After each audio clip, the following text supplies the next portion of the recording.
الحمد لله نحمده ونستعينه ونستغفره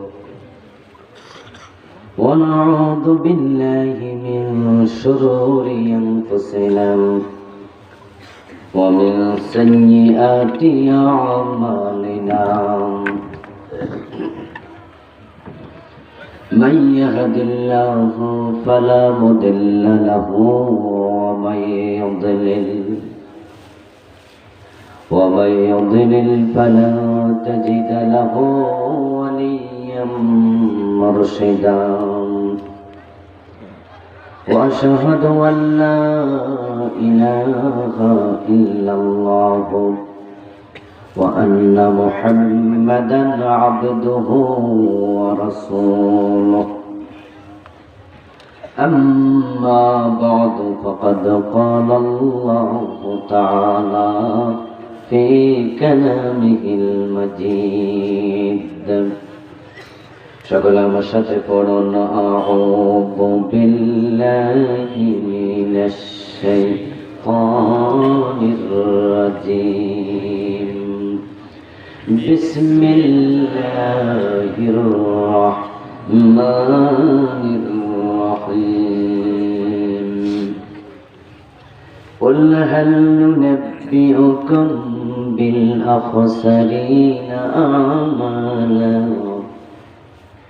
الذين ضل سعيهم في الحياة الدنيا وهم يحسبون أنهم يحسنون صنعا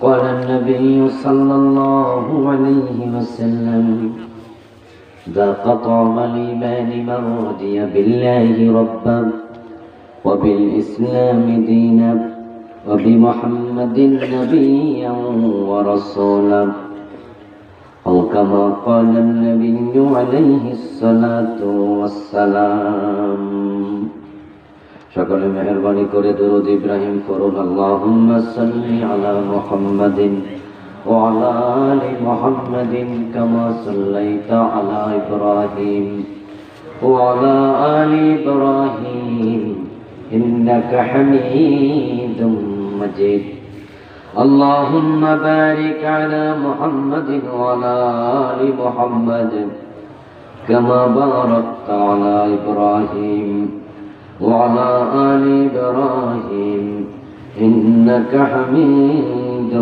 مجيد اللهم صل وسلم وبارك عليه চাদর সন্দানুরে মদিনা জামে মসজিদ কমিটির উদ্যোগে আয়োজিত আজকে চমৎকার দ্বিতীয় বার্ষিক তাফসীরুল কোরআন মাহফিলের মুআজ্জাজ মুকাররম সম্মানীয় সভাপতি মহতারাম হযরত মাওলানা গোলাম মুস্তাফা সাহেব আল্লাহ তাআলা হুজুরের নেক হায়াত দারাজ করুন আমিন সম্মানীয় সভাপতি আলহাজ মোহাম্মদ তাহির উদ্দিন তাহু সাহেব প্রধান অতিথি হিসেবে উপস্থিত থাকার কথা ছিল কটিয়াদী উপজেলা পরিষদের সাবেক নন্দিত চেয়ারম্যান গত কয়েকদিন আগেই পাকুন্দিয়াতে একসাথে মাহফিল করলাম দিনের বেলায় আমার আলোচনার পূর্বে ভাইজান 8-10 মিনিট কথা বলেছেন আমি সেদিন তার কথাগুলো শুনে আবেগ আপ্লুত হয়েছিলাম তিনি 8-10 মিনিটের আলোচনার মাঝে কয়েকটি কোরআনের আয়াত বলেছেন 2-3টি হাদিস বলেছেন হয়তো উচ্চারণে কিছু ভুল ছিল কিন্তু তার বলার মাঝে আমি একটা আন্তরিকতা পেয়েছিলাম তিনি কোরআনের এই কথাগুলো আন্তরিকভাবে বলছিলেন কয়েকদিন পরে শুনলাম একটি মোটরসাইকেল অ্যাক্সিডেন্ট করেছেন তিনি পা কেটে গিয়েছে পরক্ষণে শুনলাম তিনি আর নাই আল্লাহ তাআলার কাছে দোয়া করি জনাব আব্দুল ওয়াহাব আইনুদ্দিনকে আল্লাহ ক্ষমা করে দিন আমিন চেয়ারম্যান সাহেবকে আল্লাহ তাআলা জান্নাতের মেহমান হিসাবে কবুল করুন আমিন তার গুনাহগুলো আল্লাহ ক্ষমা করুন আমিন তার গুনাহগুলোকে আল্লাহ তাআলা হাসানাতে রূপান্তরিত করে দিন। আজকের মাহফিলের সম্মানীয় বিশেষ অতিথি জনাব মোহতারাম তরিকুল ইসলাম টিটু সাহেব সহ অন্যান্য সম্মানীয় আমন্ত্রিত অতিথিবৃন্দ, আমার পূর্বে কোরআন এবং হাদিস থেকে চমৎকার যুক্তি এবং দলিলের নিরিখে আলোচনা পেশ করেছেন তরুণ মুফাসসিরে কোরআন, তরুণের অহংকার মুহতারাম মাওলানা আবুল হাশেম মোল্লা, যার আলোচনা আমি নিজেও মাঝে মাঝে শুনি, ভালো লাগে, ঠিক না? কথার মাঝে যেমন আছে দলিল, তেমন আছে খুরদার যুক্তি। আল্লাহ তাআলা আবুল হাশেম মোল্লা ভাইকে দ্বীনের জন্য কবুল করুন। মুহতারাম মাওলানা মুফতি হাফিজুল্লাহ সাহেব সহ অন্যান্য সম্মানীয় ওলামায়ে কেরাম, আসাদুজ্জামান সরকার, যিনি উদ্বোধক, মাহফিল যারা অ্যারেঞ্জ করেছেন, আল্লাহ সকলকে দ্বীনের জন্য কবুল করুন। মুহতারাম ইমাম, ওলামায়ে কেরাম, ইসলাম প্রিয় তৌহিদি জনতা, পর্দার অন্তরালের সতী সাধবী মা ও বোনেরা, আপনারা ভালো আছেন তো? যারা দাঁড়ায় আছেন তারা যদি বসতেন একটু ভালো লাগতো আর কি। আপনারা সামিয়ানার নিচে যদি বসার জায়গা পান, বসে বসে আসলে আন্তরিকতা বেশি থাকে, দেখতেও ভালো লাগে, মাহফিলের একটা পরিবেশ আছে, ওই পরিবেশটা সুন্দর হয় আরো বেশি। এই জন্য আমি অনুরোধ করবো যারা দাঁড়িয়ে আছেন আমার সামনে, আমি দেখতে পাচ্ছি যুবক ভাইয়েরা, দয়া করে একটু বসে যান। 10 মিনিট পরে চলে যাবেন, হ্যাঁ সুযোগ আছে, আমরা ধরে রাখবো না, আপনার জরুরত থাকতে পারে, কিন্তু 10 মিনিট 5 মিনিট যতটুকু শুনবেন আমি বসে বসে শোনার অনুরোধ করছি। আল্লাহ তাআলার পবিত্র জাতের লাখো কোটি শুকরিয়া জ্ঞাপন করছি যে মহান মনিব অত্যন্ত মেহেরবানি করে এই কনকনে শীতের মাঝে কুয়াশা ঘেরা রাতে কোরআনের মাঠে আমাদের সকলকে হাজির হওয়ার তৌফিক দিলেন। করোনার বিপর্যস্ততার মাঝেও যিনি আমাদেরকে সুস্থ রাখলেন, কোরআনের কথা বলার মতো, শোনার মতো কোরআনমুখী মন মানসিকতা দিলেন, যে মনি বেত সব নেয়ামতে আমাদের ধন্য করলেন। আমরা আলোচনার শুরুতে মন প্রাণ উজাড় করে অন্তরের সবটুকুন শ্রদ্ধা এবং ভালোবাসা দিয়ে আমাদের সে মনিব আল্লাহ তাআলাকে শুকরিয়া জানাই, কৃতজ্ঞতা জানাই। সবাই মিলে জোরে জোরে একবার কালিমাত শুকর করি, আলহামদুলিল্লাহ। দরুদ সালাম বিশ্বনবী সাইয়্যিদুল মুরসালিন, ইমামুনা কুদওয়াতুনা হাবিবুনা সানাদুনা ওয়াসওয়াতুনা তাবিবু কুলুবিনা মুহাম্মাদুর রাসূলুল্লাহ সাল্লাল্লাহু আলাইহি ওয়াসাল্লামের উপর সাহাবায়ে কেরাম ও শুহাদায়ে জামের আলা ইল্লিয়িন আল্লাহ তাআলার কাছে কামনা করছি, বলুন আমিন। সম্মানীয় ভাইয়েরা, আমি আপনাদের সম্মুখে পবিত্র কোরআন মাজিদ থেকে সূরাতুল কাহফের 103 এবং 104 নম্বর আয়াত তেলাওয়াত করেছি।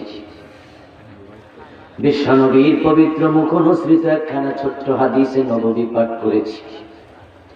আল্লাহ তাআলা তৌফিক দান করলে এখান থেকে কিছু কথা বলবো। ওয়া মা তৌফিকি ইল্লা বিল্লাহ। সূরাতুল কাহফের 103 নম্বর আয়াত আল্লাহ তাআলা বলেন, কুল, হে নবী আপনি বলুন, হাল নুনাব্বিউকুম বিল আখসারিনা আমালা, আমি কি তোমাদের খবর দেব এমন কিছু মানুষের ব্যাপারে যারা আমলের দিক থেকে ক্ষতিগ্রস্ত। আল্লাযীনা দাল্লা সা'য়ুহুম ফিল হায়াতিদ দুনিয়া, দুনিয়ার জীবনে যাদের সকল কর্মতৎপরতা হচ্ছে ব্যস্ত, একবারেই ব্যস্তে যাচ্ছে, ব্যর্থ হচ্ছে, ক্ষতিগ্রস্ত, কোনো কাজে আসছে না, আমি কি এমন মানুষের খবর দেব? ওহুম ইয়াহসাবুন, অথচ তারা মনে করে আন্নাহুম ইহসিনুনা সুনআ, তারা যা করছে সবই ভালো, তারা যে ব্যর্থ এ বুঝটা তাদের নেই। যাদের আমলগুলো ক্ষতিতে নিমজ্জিত, হাল নুনাব্বিউকুম বিল আখসারিনা আমালা, তারা আমলের দিক থেকে ক্ষতিতে পড়ে গেছে। দাল্লা সাইয়ুহুম, আমলগুলো বাতিল হচ্ছে। তারা আমল করে না, ব্যাপারটা তা নয়, আমল তারা করে, কিন্তু আমল করার পরেও আমলগুলো আল্লাহ পর্যন্ত পৌঁছলো না, আমল নামায় এগুলো লেখা হয় নাই। এমন কিছু মানুষের খবর আমি দেব নাকি? ও নবী, আপনি বলুন। এবার আপনারা বলুন তো, এমন কিছু মানুষ যদি না থাকতো আল্লাহ কি কথা বলতেন না? তাহলে বোঝা গেল কিছু মানুষ আছে যাদের আমলগুলো বাতিল হচ্ছে, তারা ক্ষতিতে পড়ে যাচ্ছে। এখন যাদের আমল কবুল হয় না, যারা ব্যর্থ হবে, কারা কারা ব্যর্থ আল্লাহর হাবিব থেকে আমাদের জানা দরকার আছে কিনা? কেন জানবেন? তাদেরকে খোঁচা দেবেন, তাদের বিরুদ্ধে ফেসবুকে লিখবেন, হেও করে কথা বলবেন, তাই জানা দরকার, ঠিক না? মোটেও নয়, মোটেও নয়। الكيس من دان نفسه وعمل لما بعد الموت। অন্য কি করে তার হিসাব তোমার দরকার নাই, নিজের হিসাব নিজে করো। অন্যকে তুমি শুধু বলো আর নিজে করো, ঠিক না? অন্যকে বলো আর নিজেরটা নিজে করো। আল্লাহর হাবিব বলেন, দুনিয়ার সবচেয়ে চালাক মানুষ তো সে যে আত্মসমালোচনা করতে জানে, নিজের দোষ নিজে ধরে তারপরে তাওবা করে, সেই হলো সবচেয়ে চালাক। অন্যের বিরুদ্ধে কথা বলার জন্য আমাদের আয়োজন নয়। অন্যকে বলবো কেন? আমার উদ্দেশ্য সেও যেন আমার সাথে জান্নাতে যেতে পারে। কিন্তু অন্যকে বললাম, নিজেরটা বাদ দিলাম, আমি নিজে জান্নাতের পথ খুঁজে পাই নাই, অন্যকে ভালো কথা বলছি, তাহলে আমি হলাম অন্ধের হাতের মোমবাতি। অন্ধের হাতে যদি রাতের বেলায় মোমবাতি জ্বলে, অন্য রাস্তা খুঁজে পায়, কিন্তু অন্ধের কোনো লাভ নেই। অন্ধের হাতের মোমবাতি অন্য উপকৃত হয়, অন্ধের কাজে আসে না। আমরা অন্ধের হাতের মোমবাতি হতে চাই। এই জন্য জাহান্নাম থেকে বাঁচার ক্ষেত্রে আগে নিজে, তারপরে অন্য। কু আনফুসাকুম ওয়া আহলিকুম নারা। যে মানুষগুলো ব্যর্থ, ওই মানুষগুলোর তালিকা আমরা এজন্যই জানবো। আল্লাহ না করুন, আল্লাহ না করুন, নিজের অজান্তে আমার নাম যেন সে তালিকায় না থাকে। আমি যেন বুঝতে পারি ওই তালিকাতে আমার নাম আছে কিনা। যদি নিজের অজান্তে থেকেও যায়, এই আলোচনা থেকে শোনার পরে এখনো তাওবা করার সুযোগ আছে না নাই? আমি ফিরে আসার সুযোগ। কিন্তু নিজের অজান্তে যদি আপনি ওই ব্যর্থ মানুষের তালিকাতে থাকা অবস্থায় মারা যান, আল্লাহর সামনে হাজির হয়ে তারপরে আপনি টের পাইলেন আপনি ব্যর্থদের একজন, এই টের পাওয়ার মূল্য এক আনাও নেই। কিছু মানুষ থাকবে, যে মানুষগুলো আল্লাহর সামনে হাজির হবে, হাজির হওয়ার পরে দেখবে আমল নামাতে একটা নেকও নেই। যেমন কাদিয়ানি, কাদিয়ানির নাম শোনেন নাই? বাংলাদেশেও আছে না নাই? তারা কি নামাজ পড়ে না? নামাজ কি নেক আমল না? কাদিয়ানি কি রোজা রাখে না, হজ করে না, দাড়ি নাই, টুপি মাথায় দেয় না, আজান দেয়নি, নেক আমল করছে, আল্লাহর সামনে গিয়ে কিছু পাবে? কিচ্ছু নেই। দাল্লা সাইয়ুহুম ফিল হায়াতিদ দুনিয়া, দুনিয়াতে যা করেছে সব বাতিল। আমার ভাইয়েরা, কিছু মানুষ আছে আল্লাহ তাআলার সামনে হাজির হয়ে দেখবে নেকের পাল্লা খালি, একটা আমলও নেই। তখন তার আল্লাহ তাআলাকে বলবে, আল্লাহ আমি তো নামাজ কাজা করি নাই, আমি তো মাঝে মাঝে তাহাজ্জুদের নামাজও পড়েছি, আমি তো 3 বার হজ করেছি, আমি তো লাখ লাখ টাকা যাকাত দিয়েছি, মসজিদ বানাইছে সেখানে আমি চাঁদাও দিয়েছি, আমার আমল নামায় সওয়াব কেন নাই? আল্লাহ বলবে, বান্দা তুই কি সূরা কাহফের 103 নম্বর আয়াত পড়ছ নাই? সেখানে তো আমি বলেছি কিছু মানুষ আমল করেও ব্যর্থ হবে, তুই তাদের একজন। তুই শিরিক করছ, শিরিক, আর শিরিক করলে ঈমান শেষ। তুই কাদিয়ানীর মতো কুফরি করেছিস, কুফরি করলে ঈমান শেষ।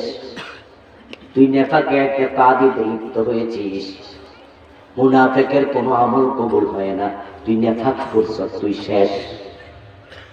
সে তখন বলবে, আল্লাহি রাব্বিনা মা কুননা মুশরিকিন, আল্লাহ আপনার কসম করে বলি আমি শিরিক করি নাই, আমি মুশরিক ছিলাম না। আল্লাহ বলবে, আমি বুঝি মিছা কথা কই? আমি তো মিথ্যা বলি না, তুই শিরিক করেছিস, সেই তো আমলে দেখ তোর আমল নামায় গুনার তালিকা আছে। তুই মসজিদে গিয়ে আমার সিজদা করতি, কথা ঠিক, আবার দরবারে গিয়ে পীরের পায়েও সিজদা দিতি।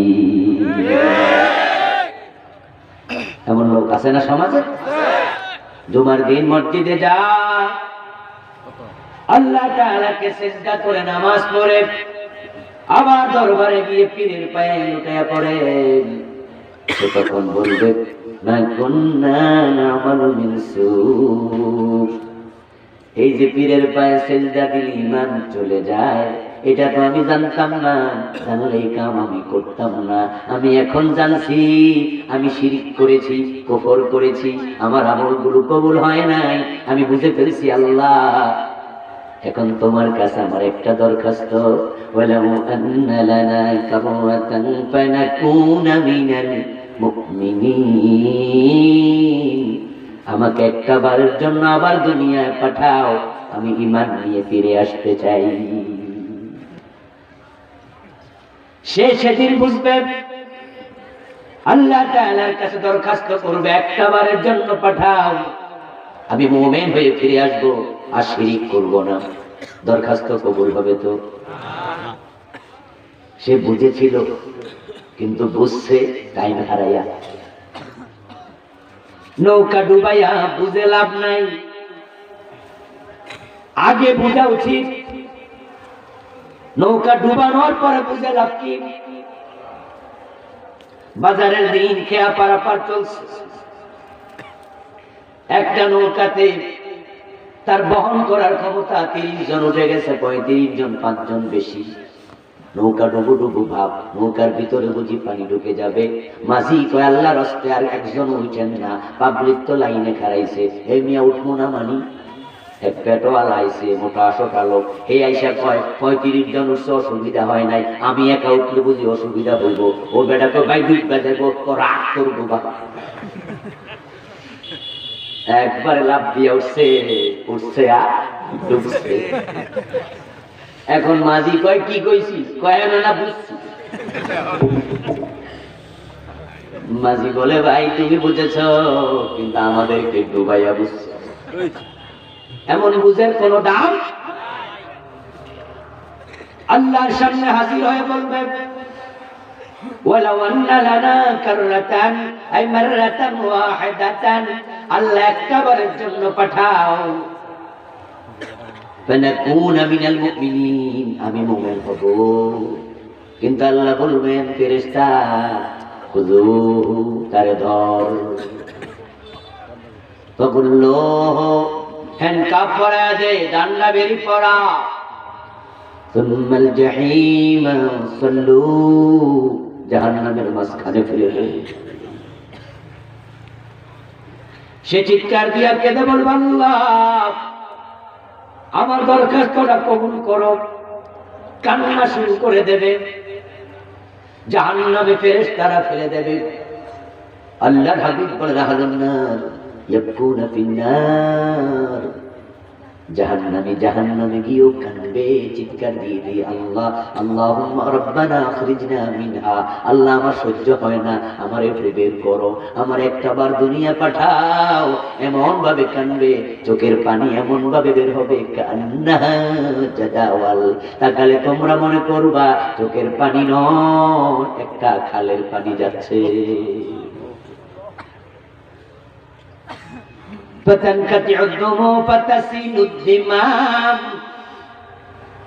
এমন বেশি কাঁদবেন, কাঁদতে কাঁদতে এক পর্যায়ে চোখের পানি শেষ হয়ে যাবে, চোখ থেকে রক্ত বের হতে থাকবে। রাসূলুল্লাহ বলেন কাঁদতে কাঁদতে রক্ত বের হতে হতে চোখগুলো ক্ষত বিক্ষত হয়ে যাবে, কিন্তু কান্না শেষ হবে না। এত বেশি রক্ত বের হবে, এত বেশি পানি বের হয়েছে, যদি একটা নৌকা তুমি চালাতে চাইতা, তার চোখের পানিতে নৌকাও চলতো, কিন্তু তার দিকে আল্লাহ ফিরেও তাকাবেন না। এই চোখের পানির মূল্য তখন এক আনাও নেই। কিন্তু আপনি ব্যর্থ। আজকের আলোচনা শোনার পরে যদি আপনি বুঝ করেন, বুঝ পান, হায়রে আমিও তো ব্যর্থ, তাওবা করে চোখ থেকে এক ফোঁটা পানি যদি আজকে ছেড়ে দেন, আল্লাহ আপনার যত গুনাহ আছে সব মুছে দেবেন। ওখানে মনে মনে পানি লাভ নাই, এখানে এক ফোঁটার অনেক দাম। দুনিয়া এমন এক জায়গা যেখানে আমল হয়, হিসাব হয় না। আখিরাত এমন এক জায়গা যেখানে শুধু হিসাব হয়, আমল করার সুযোগ আর থাকে না।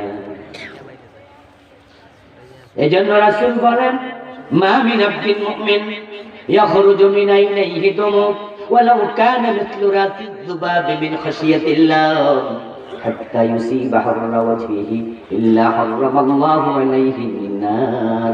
আল্লাহর বান্দা কাঁদতে শিখো, কাঁদতে শিখো। যদি তুমি এখন তাওবা করো, চোখ থেকে আল্লাহর ভয়ে মাছির মাথা পরিমাণ পানি বের হয়, রাসূলুল্লাহ বলেন ওই চোখের পানিটা তার গাল পর্যন্ত আসতে আসতে আল্লাহ জাহান্নাম হারাম বানায়া দেন। যে সমস্ত কাম করলে ব্যর্থ হওয়া লাগে, যদি আজকে আমি বলি আর আপনি আজকে বলেন তাওবা করব, আজকে চোখের পানি ছেড়ে দেব, আজকের তাওবা কবুল হওয়ার সুযোগ আছে না নাই? ইন্নাল্লাহা ইয়াকবালু তাওবাতাল আবদি মা লাম ইউগারগির। মৃত্যুর গড়গড়া আসার আগ পর্যন্ত আল্লাহ তাওবা কবুল করে, নবী মুহাম্মদ ঘোষণা দিয়েছেন। রাসূল সাল্লাল্লাহু আলাইহি ওয়াসাল্লাম বলেছেন, পশ্চিম দিকে সূর্য ওঠার আগ পর্যন্ত তাওবা কবুল হতেই থাকবে। তোমার মৃত্যুর গড়গড়া শুরু হওয়ার আগ পর্যন্ত তাওবা কবুল হবে। আল্লাহ তাআলা এর জন্য বলছেন, বারবার বারবার বলছেন তাওবা করো, তাওবা করো, তাওবা করো। তাওবা মানে কি? বিশ্বায় হুজুরের হাতে হাত রেখে আপনি বলবেন, তামাম কামো সে বুরা সে বাতো সে, এগুলো কইয়া ফিরে আইছি আল্লাহ, এরপর অফিসে গিয়ে আবার বস খাবেন, এটার নাম তাওবা না। তাওবার মানে হলো আপনি যদি বুঝেন আপনি অপরাধী, ওই অপরাধ লজ্জার সাথে ছেড়ে দিয়া ভবিষ্যতে আর করবেন না, এই সিদ্ধান্তের নাম হলো তাওবা। আত-তাওবাতু ওয়ান-নাদামা। ইবনে মাসউদ রাদিয়াল্লাহু তাআলা আনহু বলেন, তাওবা মানে হলো লজ্জিত হওয়া। আত-তাওবাতু হিয়া রুজু। তাওবা মানে হলো যে অন্যায়টা করেছি সেখান থেকে ফিরে আসা, ওই অন্যায় আর করব না। এই তাওবা করার জন্য হুজুরের কাছে যাওয়া দরকার নাই, পীরের বাড়িতে যাওয়া দরকার নাই। আপনি অন্যায় ছেড়ে দিয়া আপনার আল্লাহর কাছে ক্ষমা চান, এটার নামই তাওবা।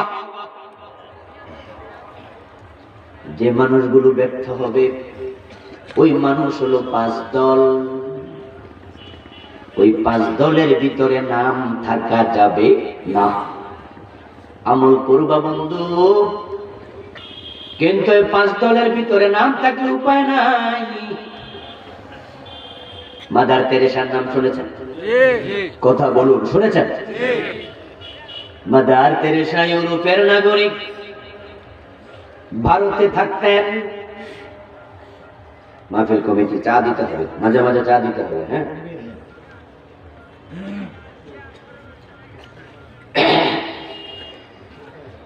জীবনে বিয়েটাও করেন নাই।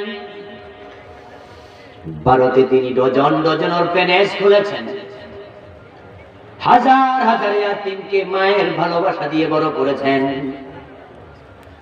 তার কর্মের স্বীকৃতি স্বরূপ তাকে নোবেল পুরস্কার দেওয়া হয়েছে শান্তিতে। নোবেলে পাওয়া সবটা টাকা ইয়াতীমখানায় ব্যয় করেছেন।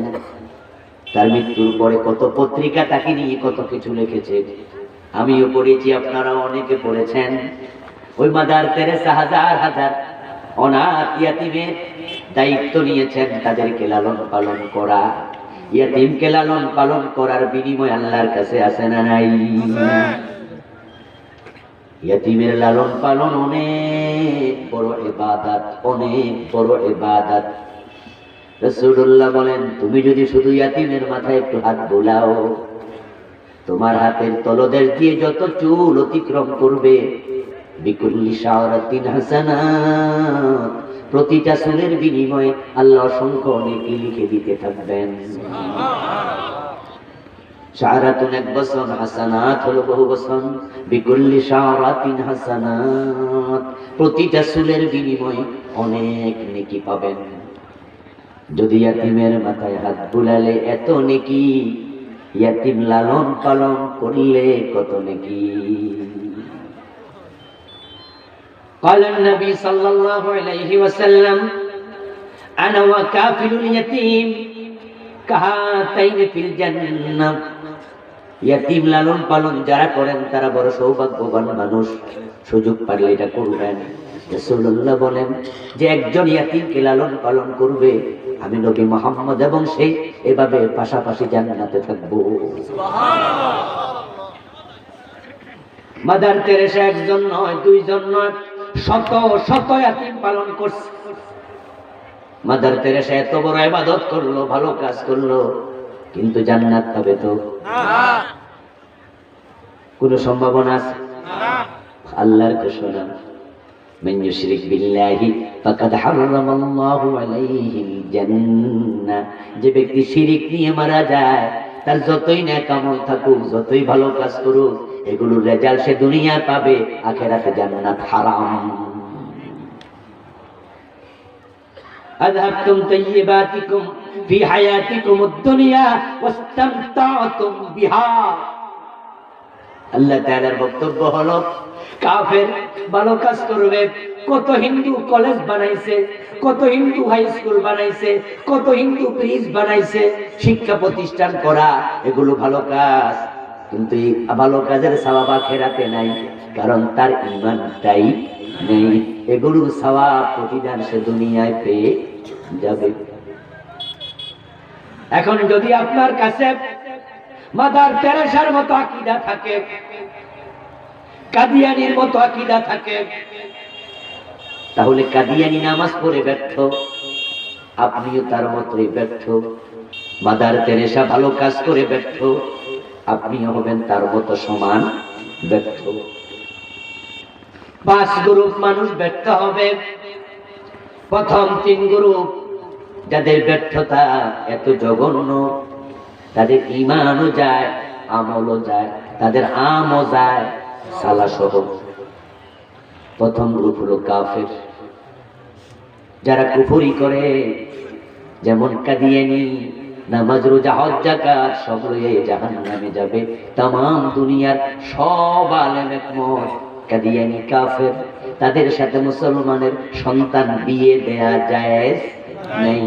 কাদিয়ানি মারা গেলে তাদেরকে মুসলমানের গোরস্থানে দাফন করাও জায়েজ নেই।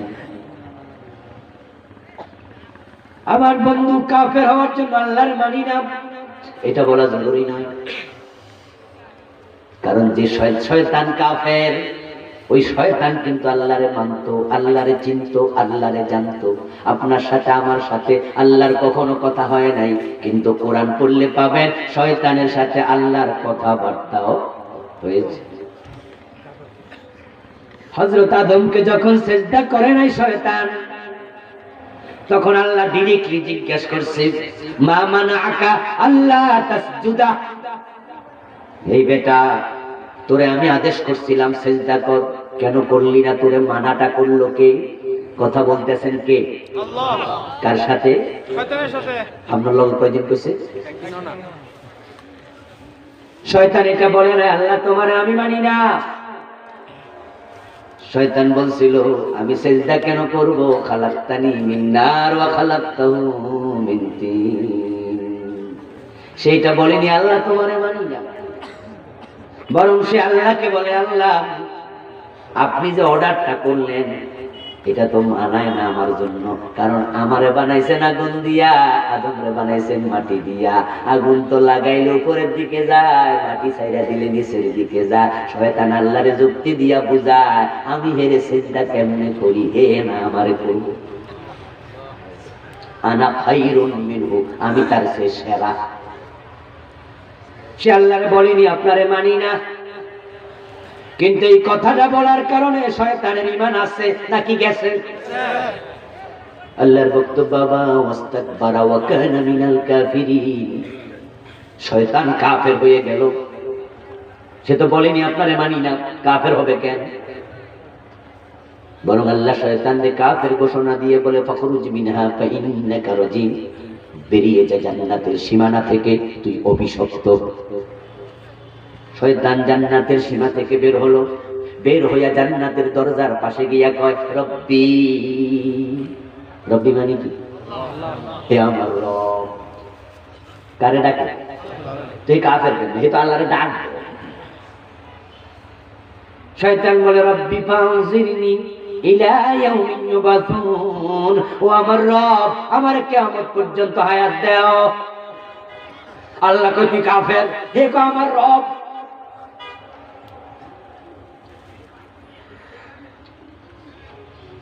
এবং সে আল্লাহর কাছে হায়াত চায় কিয়ামত পর্যন্ত, কোনো খাজা বাবার কাছে চায় নাই। কার কাছে চাইছে? কথা বলতে হবে, কার কাছে? সে শয়তান হইয়াও বুঝে দেয়ার মালিক কে, নাকি সে কোনো পীরটির দোষ ছিল যে আমি আমার পীরের মাধ্যমে চামু? পীরে কইব যে আল্লাহর কাছে চাও।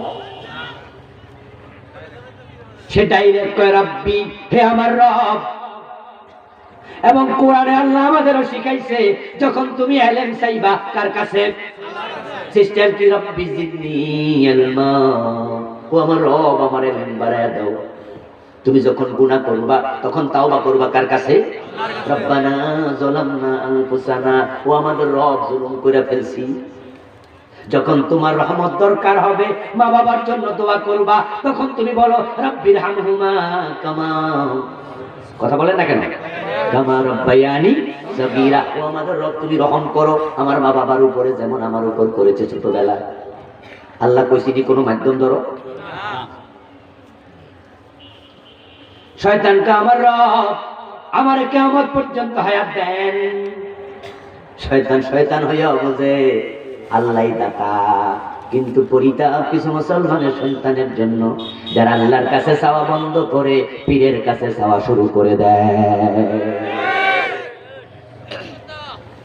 আল্লাহর কাছে চাইছি, অনেক চাইছি, চায় না তা না, বিয়ে করছে প্রথম 2-3 বছর হাসতে খেলতে কেটে গেছে। বন্ধুরা জিজ্ঞাসা করে কি রে তোর বাচ্চা কাছে হইব না? কয় না আরো পরে একটু এনজয় করি। আরে বেটা বিয়ে করছি মাত্র 3-4-5 বছর এনজয় করছে, মজা করছে, সন্তান নেয় নাই। সন্তান হওয়ার যত লাইন আছে সব বন্ধ করে রাখছে।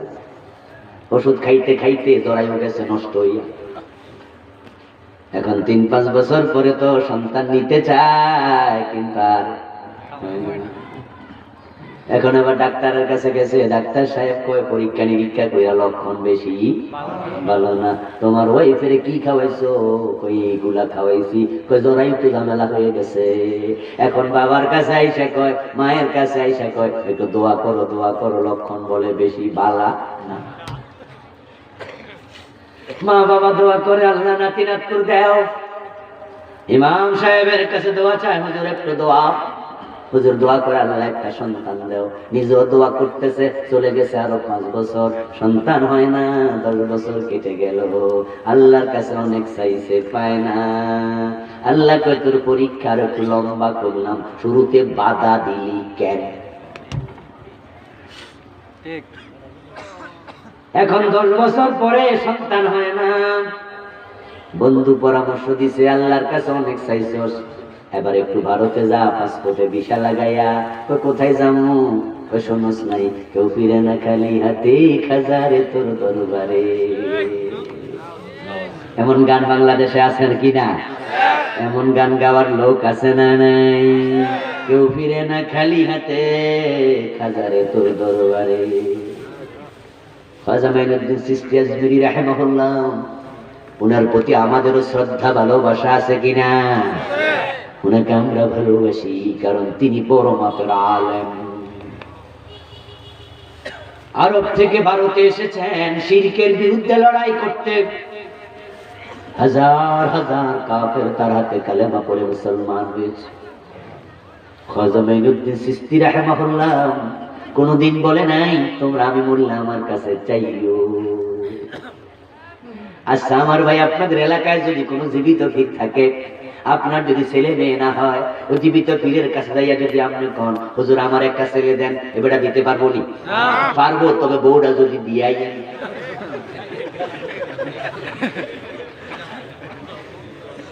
কিন্তু আপনি যদি তাকে বউ না দিয়া বলেন আমার ছেলে দেন, পারবে? করতে দিব। আপনারা সবাই আমার সাথে একমত হবেন, হুজুর এবারে দোয়া করতে পারবো কিন্তু দিতে, যে পিসা হুজুর আমার ছেলে দেন মেয়ে দেন, উনি খুব আমি কিন্তু কেমনে? দোয়া চলবে, দিতে পারবে না। কিন্তু আপনি তার কাছে গিয়ে দোয়া চান, আপনি ছেলে মেয়ে চান না, কারণ আপনি জানেন বেড়া দিব করতে। কিন্তু বেড়ারে যেই মাত্র কবর দিছে, এখন আর দোয়া চায় না, সরাসরি চায় বাবা ছেলে দাও। অথচ আপনি নিজ চোখে দেখেছেন যখন মানুষ মরে যায়, যত বড় আলেম হোক, যত বড় ওলি হোক, মরার পরে তার ক্ষমতা শেষ, তাই নিজের গোসলটাও আর নিজে দিতে পারে না। মরার পরে নিজের জামা কাপড় নিজে চেঞ্জ করে না অন্য করে? নিজের কবরে নিজে নামে না অন্যরা ডাকাইয়া দেয়? গায়ে যদি মশা মাসি বসে, মরা বেড়া দৌড়াইতে পারে? কিচ্ছু ক্ষমতা নাই। তুমি নিজের চোখে দেখলে শুয়ে আছে, কিচ্ছু করার ক্ষমতা নাই। ও বেটার কবর দিয়া তুমি চাও কেমনে? বেআক্কল। তোমার আকলটা কোথায় গেল? মাইনুদ্দিন চিশতি রাহিমাহুল্লাহ কেন কোন মানুষ সন্তান দিতে পারে না? সন্তান দেওয়ার মালিক কে? আমার বাবা, আপনার বাবা ইব্রাহিম আলাইহিস সালাম ৮৬ বছর বয়সে সন্তান হয় না, দাড়ি পেকে গেছে, চুল পেকে গেছে, উনি সন্তান চাইছেন কার কাছে? এ কোরআন নাজিল হয়েছে বিশ্ব নবীর আগমনের, ইব্রাহিম নবীর তিরোধানের ২৫০০ বছর পরে। ইব্রাহিম আলাইহিস সালাম নবী মুহাম্মদের নবুয়তের ২৫০০ বছর আগে এসেছেন। ওই ২৫০০ বছর আগে ইব্রাহিম নবী আল্লাহর কাছে কেমনে দোয়া করে সন্তানের জন্য, আল্লাহ ২৫০০ বছর পরে কোরআনের মাঝে এগুলো কেন কয়? কোরআন কি ইতিহাসের কিতাব নাকি? আল্লাহ আপনাকে আমাকে ইতিহাস শোনান না, আল্লাহ বরং এটা দিয়ে বুঝান। তিনি বুঝাতে চান তোমার বাবা ইব্রাহিমের সন্তান হয় না, উনি আল্লাহর কাছে চেয়েছে তোমার যদি না হও হতাশ হইও না, ধৈর্যহারা হইও না, অন্যের কাছে যেও না, তুমিও আমার কাছে চাও। আমি ইব্রাহিমকে বুড়া বয়সে দিয়েছি, তোমাকে সন্তান দেওয়ার ক্ষমতাও আমি আল্লাহর আছে না নাই?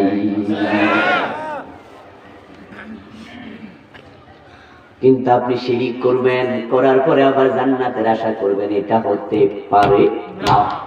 শিরিক করবেন, জান্নাত হারাম। মাদার তেরেসা ধরা খাইয়া গেছে, কারণ মাদার তেরেসা ঈসা নবীকে আল্লাহর ছেলে মনে করে, কারণ তিনি ছিলেন খ্রিস্টান। আর সব খ্রিস্টানদের আকীদা ঈসা নবী আল্লাহর ছেলে। ওয়াকালাতিন নাসারাল মাসীহ ইবনুল্লাহ। আল্লাহ তাআলা বলেন খ্রিস্টানদের আকীদা হলো ঈসা আল্লাহর ছেলে, অথচ বাস্তবতা হলো লাম ইয়ালিদ ওয়া লাম ইউলাদ, আল্লাহর কোনো সন্তান নাই, তিনি কারো থেকে হন নাই, তার থেকেও কেউ হবে না। লা তাকুলু সালাসা, আরেকটা আল্লাহ বলেন খ্রিস্টানদের আরেকটা আকীদা হলো তারা তৃতীয়বাদে বিশ্বাস করে। তারা কেউ কেউ বলে আল্লাহ তিনজন, একজন আসমানে, আর একজন ঈসা, আর একজন ঈসা নবীর মা, তিনজন হলো খোদা। আল্লাহ বলেন লা তাকুলু সালাসা, তিন খোদা বলিও না, কুল হুয়াল্লাহু আহাদ, বরং সবাই বলো আল্লাহ কয়জন? বলো আল্লাহ একজন। শিরিক করলে ঈমান চলে যাবে, কুফর করলে চলে যাবে। শয়তান আল্লাহর কাছে চায়, সে বলে আল্লাহ তোমারে মানি না। তাহলে কাফের কেন হলো? কাফের হওয়ার কারণ শয়তান আল্লাহর একটা আদেশ মানতে রাজি হয় নাই। কাদিয়ানির নামাজ, রোজা, হজ, যাকাত সব লইয়া কাফের, কারণ তারা কোরআনের একটা মেসেজ মানতে রাজি নয়। ওই মেসেজ হলো বিশ্ব নবী, শেষ নবী রাসূলুল্লাহ, শেষ নবী। কোরআনে এমন মেসেজ আছে না নেই? ما كان محمد أبا أحد من رجالكم ولكن رسول الله وخاتم النبيين। আল্লাহ তাআলা বলে আমার নবী মুহাম্মদ উনি শেষ নবী, উনি শেষ নবী। রাসূল বলেন নবী বাদি, আমার পরে আর কোন নবী নাই। কাদিয়ানি সব মানলো কোরআনের, শুধু একটা আদেশ মানে নাই, একটা মেসেজ মানে নাই। কাদিয়ানিও কাফের, শয়তানও কাফের। এখন আপনারা এবার বলুন তো, চোর ধরে হাত কাটো এমন আদেশ কোরআনে আছে না নাই? কয়দিন মানছেন? ডাকাত ধরে শুলে দাও এমন আদেশ কোরআনে আছে না নাই? জেনা করলে 100 বেত লাগাও, কোরআনে আছে কিনা? মদ খাইলে 80 বেত দাও, হাদিসে আছে না নাই? তো আল্লাহর একটা মানলো না শয়তান, তার ঈমানটা চলে গেল। একটা মেসেজ মানলো না কাদিয়ানি, ঈমানটা চলে গেল। আপনি মানলেন না ডজন ডজন, আপনার ঈমানটা কেমনে থাকলো? বিবেকে প্রশ্ন করুন। কাদিয়ানি মানে না 4 অক্ষর মাত্র, খালিদ তামিম খাতামুন নবিয়্যিন। তারা ভুল ব্যাখ্যা করে, এই 4টা অক্ষর স্বীকার করলো, ভুল ব্যাখ্যা করে। কোরআন এমন এক কিতাব, কাফের হওয়ার জন্য 4 অক্ষর লাগে না। কেউ যদি কোরআনের 1 অক্ষর না মানে সেও কাফের। বিসমিল্লাহর বা থেকে মিনাল জিন্নাতি ওয়ান নাসের সিন পর্যন্ত যত হরফ আছে সব মানা লাগবে। ঈমান হলো অঙ্কের মতো, 10 লাইনের লম্বা অঙ্ক, 9 লাইন ঠিক হইছে, 10 নাম্বার লাইনে একটা ভুল হইছে, 10 নাম্বারে কত পাবেন? 0। পুরা কোরআন মানেন, 1 অক্ষর মানেন না, ঈমান কিন্তু শেষ। এই যে আপনারা অনেকে সাইকেল চালায় আসছেন, সাইকেলের চাকার ভিতরে যদি একটা ছিদ্র হয়, 10টা হওয়া যে কথা, একটা হওয়া এক কথাই। সাইকেল কিন্তু আর চলবে না, বরং উল্টা আমনে কান্দে লওয়া লাগবে।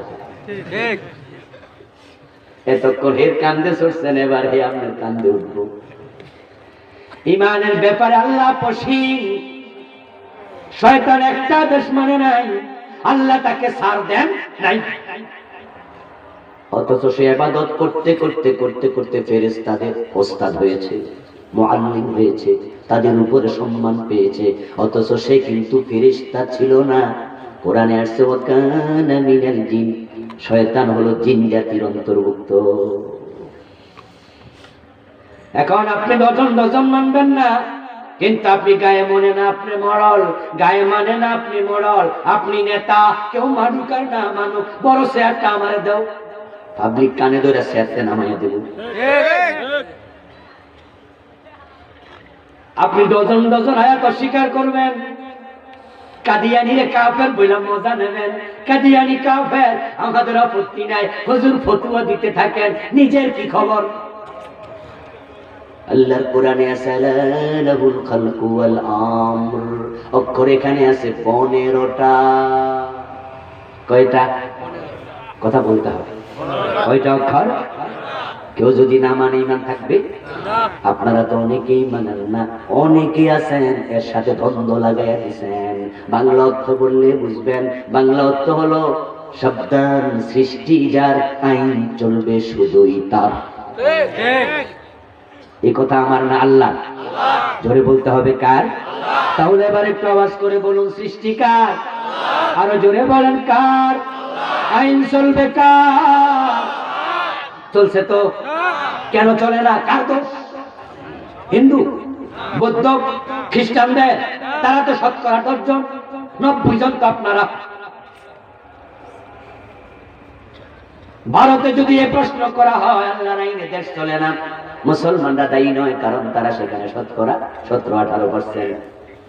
কিন্তু এটা তো বাংলাদেশ, এখানে 90% মুসলমান। সৃষ্টি যার, তার আইন কেন চলবে না? ব্রিটিশ আইনে কেন দেশ চলবে? এর কারণ হলো আপনারা অনেকে আছেন আল্লাহর আইনকে সাপোর্ট করছেন না।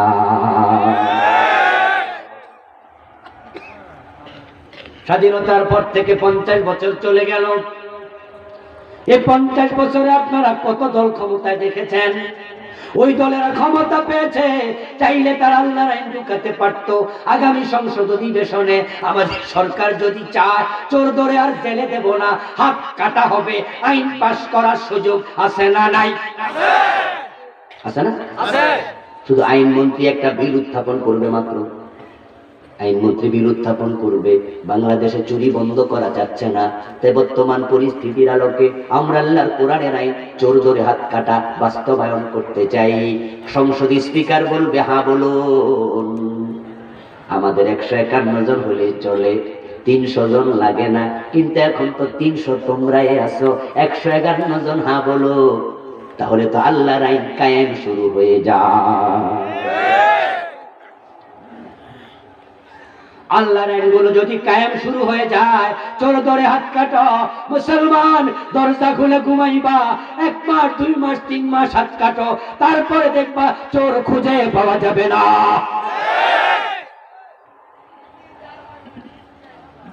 কিন্তু এখন ঘটনা হলো, সুযোগ থাকার পরেও আপনারা কেন হাত কাটে না? এর কারণ হলো তারা বোঝে যদি আল্লাহর আইনে হাত কাটা শুরু হয়, অনেক নেতা এবং তাদের ছেলেরও হাত থাকবে না।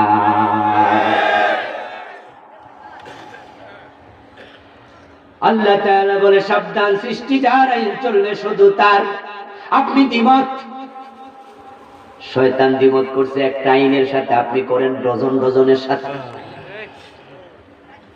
কাদিয়ানি অক্ষর মানলো না 3টা 4টা, আপনি মানেন না ডজন ডজন। কিন্তু গায়ে মানে না আপনি মরল, আপনি মুমিন, ঈমান আমার আছে, নামাজ না পড়লে কি হইছে? এমন কথা বলার লোক আছে না? ঈমান শক্ত আছে, নামাজ পড়ি আর না পড়ি, ঈমান শক্ত। এই জন্য তো বিশ্ব নবী বলছেন, ইয়াতিয়ানান নাসি জামান ইজতামিউনা ফিল মাসাজিদি লাইসা ফীহি মুমিন। এমন একটা জামানা আসবে, যে জামানার মানুষগুলো মসজিদে জামাতে নামাজ পড়বে, একটারও ঈমান থাকবে না। কাদিয়ানীরা জামাতে নামাজ পড়ে, কিন্তু আমরা ফতোয়া দিই তাদের ইমামও কাদিয়ানী, মুয়াজ্জিনও কাদিয়ানী, মুসল্লিও কাদিয়ানী, সবটি কাফের। ঠিক না? কারণ তারা কোরআনের 4 অক্ষর মানে না। তো তুমি ডজন ডজন মানো না, একই ফতোয়া তোমার জন্য আছে না নাই? আছে।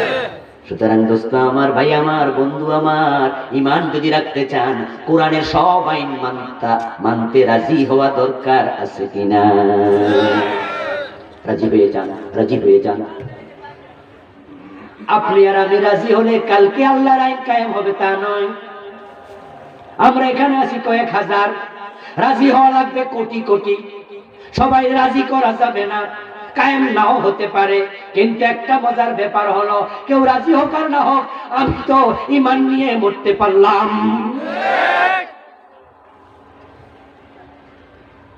আমার তো নিজের চিন্তা, আমি অস্থির। এজন্য আমি কোরআনের পক্ষে এসে গেলাম। যে সমস্ত লোকেরা আল্লাহর আইনের পক্ষে না, তাদের ঈমান থাকতে পারে না। কুফরি করবেন, ঈমান শেষ। শিরিক করলে ঈমান শেষ। শিরিক তো এখন বাংলাদেশে বন্যার পানির মতো। শিরকের মতো গুনাহ বাংলাদেশে আর কোনোটাই ভাবে হয় না। আমার বন্ধু, বন্যার সময় বর্ষাকালে খালে পুকুরে ডোবাতে নালাতে নদীতে সাগরে অনেক রাস্তার মাঝখানেও পানি পাওয়া যাবে। রাস্তার মাঝখানে একটা গর্ত আছে, বর্ষাকালে দেখবেন হিয়ানো পানি। বর্ষাকালে পানি যেমন, বাংলাদেশও শিরিক তেমন। এত শিরিকেই দেশে, অবাক হওয়া লাগে। আমি একটি বই লিখেছি, ওই বইতে আমি বাংলাদেশে চলমান 29টা লিখছি, অথচ একটা শিরিক করলে সব শেষ। মাদার তেরেসা আল্লাহর সাথে শরীক করছে, সব শেষ। এই বাবা আপনার কি খবর? আমাদের দেশে সব জায়গায় শিরিক আছে, তবে সবচেয়ে বেশি শিরিক পাওয়া যায় মরা পীরের মাজার গুলোতে। এক একটা মাজার শিরকের আখড়া হয়ে গেছে। শিরিক নাই এমন মাজারও আছে, তবে খুব খুব কম। মাজারগুলোতে শিরিক চলছে প্রকাশ্য দিবালোকে। শিরিক করতে মুসলমানের সন্তান রাস্তায় বসে, বাজারে বসে, অফেন দিনে দুপুরে বড় পৈতা নিয়া, নাভির নিচে সাদা কাপড় পরে, ধুতি পরে, পেট দেখাইয়া, নাভি দেখাইয়া পৈতাওয়ালা ঠাকুর আইছে। ওই নাকি আঙ্গুল দেখে ভবিষ্যৎ বলতে পারে, তাই গণকের কাছে হাত দেখায়।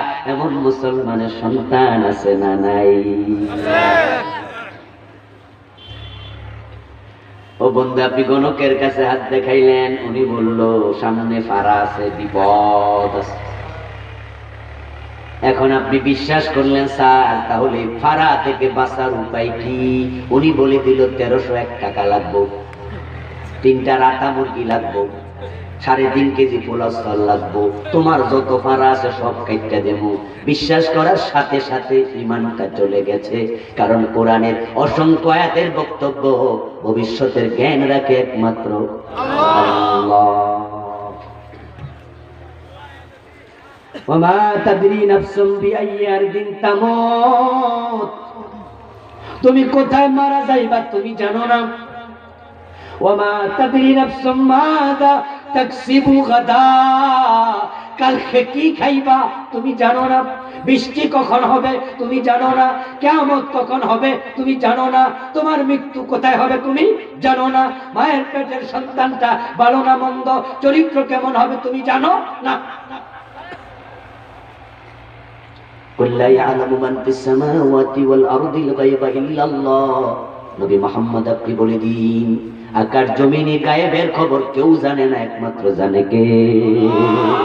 আল্লাহ। আর আপনি হাতের রেখা দেখাতে গেছেন, আজীব তো। এতটা বেকুব আমরা কেন হলাম? ঈমান কেন পথে ঘাটে হারাই? যে বেটা হাতের রেখা দেখে, ওই বেটা নিজে তো নিজের খবর জানে না। পত্রিকায় লিখেছে, টেলিভিশনের স্ক্রিনে উঠছে, বাবা অমক দেওয়ান বসুন্ধরা শপিং মলে বসে আছেন, অতীত ভবিষ্যৎ ভূতপূর্ব সব তিনি জানেন।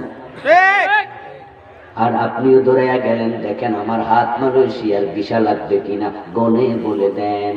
উনি দেখা কয় লাগবে অথবা লাগবে না, বিশ্বাস করে 1000 টাকা দিয়ে দিলেন।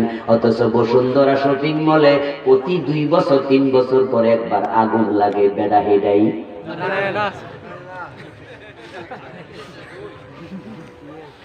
আল্লামা সাইদি হুজুর এক মাহফিলে বলছিলেন, যে বেটা তোমার হাতের রেখা দেখতে আইসা কয় সামনে বিপদ আছে, টাকা দিলে কাইটা দিব, টাকা না দিয়া থাপ্পড় দিবা, রেগে গেলে বলবা নিজের বিপদ কাইটা আসেন নাই কেন। ঠিক না? আমারটা যদি আপনি কাটতে পারেন তো নিজেরটা কাইটা আসলে তো থাপ্পড় খাওয়া লাগবে। মুসলমানের সন্তান ঈমান হারাচ্ছে হাসতে খেলতে। আমার বন্ধু অনেকে আছে নবী মুহাম্মদ সাল্লাল্লাহু আলাইহি ওয়াসাল্লামকে ভালোবাসতে বাসতে ঈমান হারাচ্ছে। আপনার ঈমান চলে যাচ্ছে অতি আবেগে, অতি আবেগে।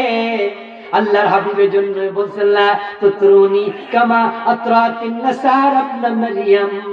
ইবনে মারইয়ামকে বেশি ভালোবাসা দেখাইতে যাইয়া খ্রিস্টানরা ঈমান হারা হয়েছে। ঈসা ইবনে মারইয়াম বলছেন, নি আব্দুল্লাহ, আমি আল্লাহর বান্দা। খ্রিস্টানরা কই না আমি আল্লাহর ছেলে।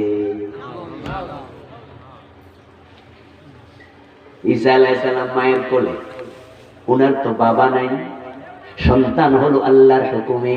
জিবরিল আমিন মা মারিয়ামের মুখে ফু দিয়েছে, ওই ফুয়ের মাধ্যমে আল্লাহ তাআলার হুকুমে উনি মায়ের পেটে চলে গেছেন। মারিয়াম হলেন গর্ভবতী।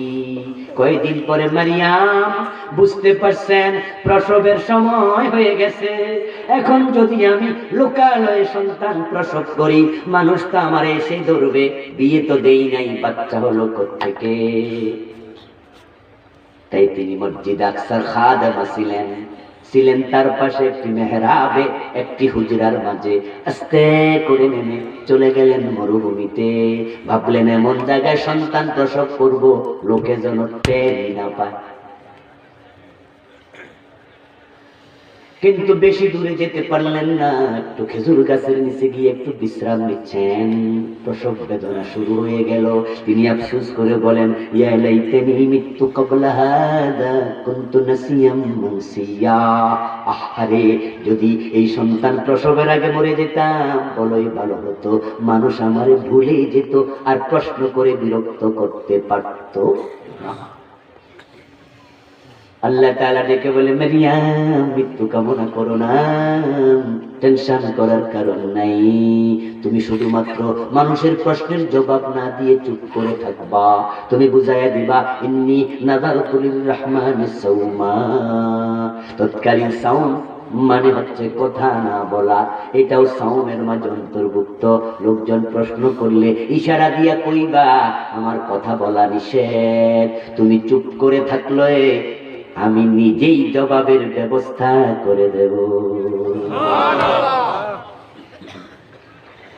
স্বামীবিহীন আমি আল্লাহ সন্তান দিয়েছি, জবাবও আমি দেব, তুমি চুপ করে থাকবে। মারিয়াম আলাইহিস সালাম সন্তান প্রসব করে কোলে নিলেন। লোকজন তো এসে হাজির, শব্দ শুনে দৌড় মারছে। সন্তান কোলে দেখে চিনে ফেলছে হযরত মারিয়াম আলাইহিস সালাম। উনার সন্তান কোলে নিয়ে আস্তে করে লোকালয়ের দিকে যাচ্ছে। কালো, ইয়া মারিয়াম লাকাদ জিইতি শাইআন ফারিয়া। ও মারিয়াম, নিশ্চয় তুমি জানা করেছো। নাউযুবিল্লাহ বলবেন না? মারিয়াম, তুমি জানা করছো, তোমার তো বিয়ে হয়, সন্তান কোত্থেকে আসলো? ইয়া উখতা হারুন, মা কানা আবুকি ইমরাআ সাউইন ওয়া মা কানাত উম্মুকি বাগিয়া। মারিয়াম, তোমার বাবা ভালো মানুষ ছিল, আমাদের মসজিদ আকসার ইমাম। তোমার মাও বড় ভালো মানুষ ছিলেন, তুমি কামটা করলা কি? তোমাকে বলতেই হবে এই ছেলের পিতৃ পরিচয় কি। কিন্তু মারিয়াম কি কথা বলতে পারবেন? আওয়াজ করুন, নিষেধ করছেন কে? হযরত মারিয়াম চুপ। লোকজন তো জ্বালাচ্ছে, চুপ করে থেকো না, কথা বলো, কথা বলো।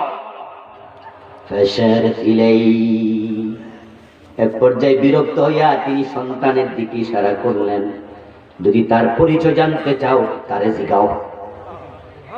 ক্বালু কাইফা নুকাল্লিমু মান কানা ফিল মাহদি সাবিয়্যা। তারা বলল, চালাকি করো না, এই পিচ্ছি কথা বলতে জানে নাকি? বয়স তো একদিন হয় নাই, কিসের কথা বলবে? তোমাকেই বলতে। ঈসা আলাইহিস সালাম মায়ের কোলে শুয়ে শুয়ে তিনি সব শুনছেন, সব দেখছেন। তার মায়ের চরিত্রে জালেমগুলো অপবাদ দিচ্ছে, জেনাকারিনী বলছে, আর সহ্য হয় না। ঈসা নবী মায়ের কোলে শুয়ে কথা বলা শুরু করে দিলেন। ক্বালা ইন্নী আব্দুল্লাহ আতানিয়াল কিতাবা ওয়া জাআলানি নাবিয়্যা। আমার পরিচয় জানতে চাও? শুনে রাখো, আমি আল্লাহর বান্দা ঈসা। ঈসা নবী নিজের পরিচয় দিলেন, আল্লাহর বান্দা, আল্লাহর গোলাম। খ্রিস্টানরা কয় না, গোলাম বলে একটু কেমন ছোট ছোট লাগে, ঠিক না? আচ্ছা ধরেন, আমার ছেলে আমার গাড়িটা ড্রাইভ করে আমার সাথে এসেছে, আমার আজকে ড্রাইভার নাই। ধরে আমার বড় ছেলে বলল, আব্বু আমি চালাইতে পারি, চলো। তা আপনাদের মাহফিলে আমার ছেলেকে নিয়ে আমি আসলাম। আসার পরে যদি কেউ জিজ্ঞাসা হুজুর উনি কে, আমি যদি বলি আমার ড্রাইভার, খুশি হইব?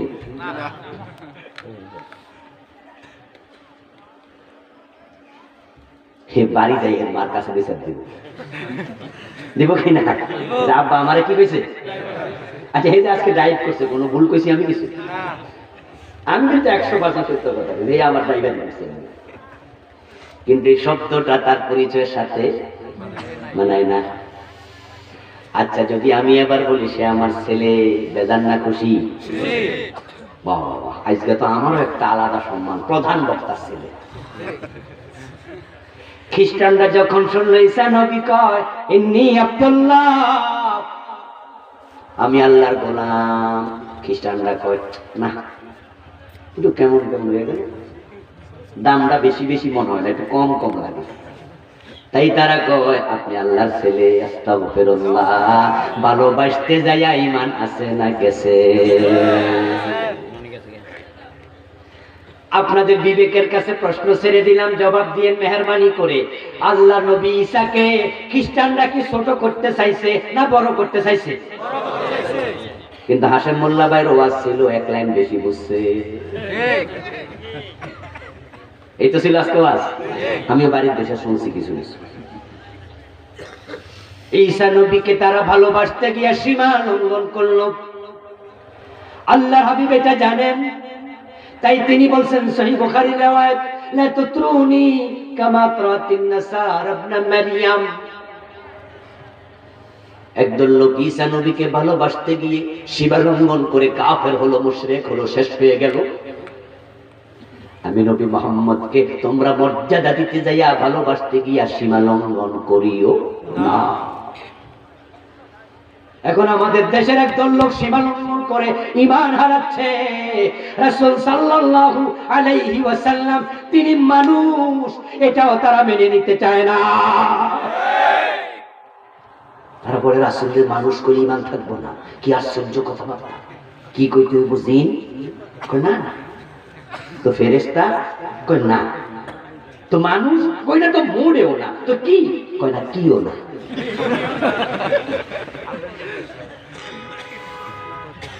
সীমা লঙ্ঘন করো না, সীমা লঙ্ঘন করো না। কোরআনের বক্তব্য, কুল ইন্নামা আনা বাশারুম মিসলুকুম ইউহা ইলাইয়া। আল্লাহ ভালো করে জানে কিছু মানুষ এমন থাকবে যারা রাসূলকে বেশি ভালোবাসতে যায়া ওই খ্রিস্টানদের মতো ঈমান হারা হয়ে যাবে। ঠিক। আল্লাহ বলে কোন, আপনি বলে দিন ইন্নামা আনা বাশার, আমি একজন মানুষ। সুবহানাল্লাহ বলেন। আচ্ছা আপনি রাসূলকে মানুষ না বইলা কি করতে চান? দামটা বাড়াতে চান? নিশ্চয়ই যারা রাসূলকে মানুষ বলে না আসলে তাদের উদ্দেশ্য কিন্তু খারাপ না, উদ্দেশ্য হলো মানুষ বললে দামদানি কমে যায়, তাই রাসূলকে আরো দামি বানাতে হবে। কিন্তু আমি তোমাকে বলতে চাই দোস্ত, মানুষের চেয়ে দামি তো কোনো মাখলুক আর নাই।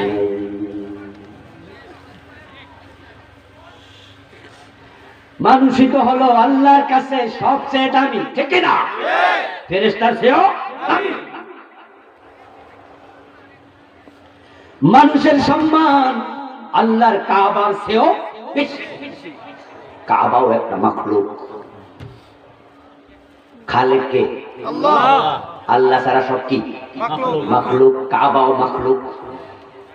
এই জন্যই তো মক্কা বিজয়ের পরে হযরত বেলাল কাবার ছাদে উঠে আযান দিছে, রাসূল মানা করে নাই। যখন কাবার ছাদে হযরত বেলাল ওঠে, উনার ঠ্যাং কি মাটির ছিল না ছাদে গেছে? তো কাবার ছাদে বেলালের ঠ্যাং লাগলে কাবার দাম কমে যাবে না? এখন বছরে একবার কাবার গিলাফ পরিবর্তন হয় না? কাবার গিলাফ পরিবর্তন করার জন্য কিছু লোক কাবার ছাদে ওঠে। মানুষের পা লাগলে কাবার দাম কমে না, কারণ মানুষের সম্মান মুমিন যদি হয় তার সম্মান কাবার চেয়েও বেশি। দলিল কই? দলিল হলো সূরা লাম ইয়াকুন। সূরা লাম ইয়াকুন, সূরা আল বাইয়িনাহ পড়লে পাবেন, সেখানে আছে মুমিনের আলোচনা করে আল্লাহ বলেন উলাইকা হুম খায়রুল বারিয়া। সুবহানাল্লাহ বললাম। সুবহানাল্লাহ। আল্লাহ বলে মুমিনরা হলো সৃষ্টির মাঝে সেরা। এখন আপনি রাসূলকে মানুষ না বললেন, অথচ কোরআনের বক্তব্য কুলিন্নামা আনা বাশার, বলেন আমি মানুষ। এখানে অক্ষর কয়টা আছে? কুল তিনটা, কুল হলো দুটা, ইন্নামার মাঝে ইন্না নুন আছে দুইটা, মিম আছে একটা, আলিফ আছে একটা, চারটা, আনার মাঝে আছে আবার তিনটা, বাশারের মাঝে আছে আবার তিনটা, কাদিয়ানি চারটা, মানে না ঈমান শেষ। তুমি এতগুলা বাদ দিয়া মুমিন থাকবা কেমনে?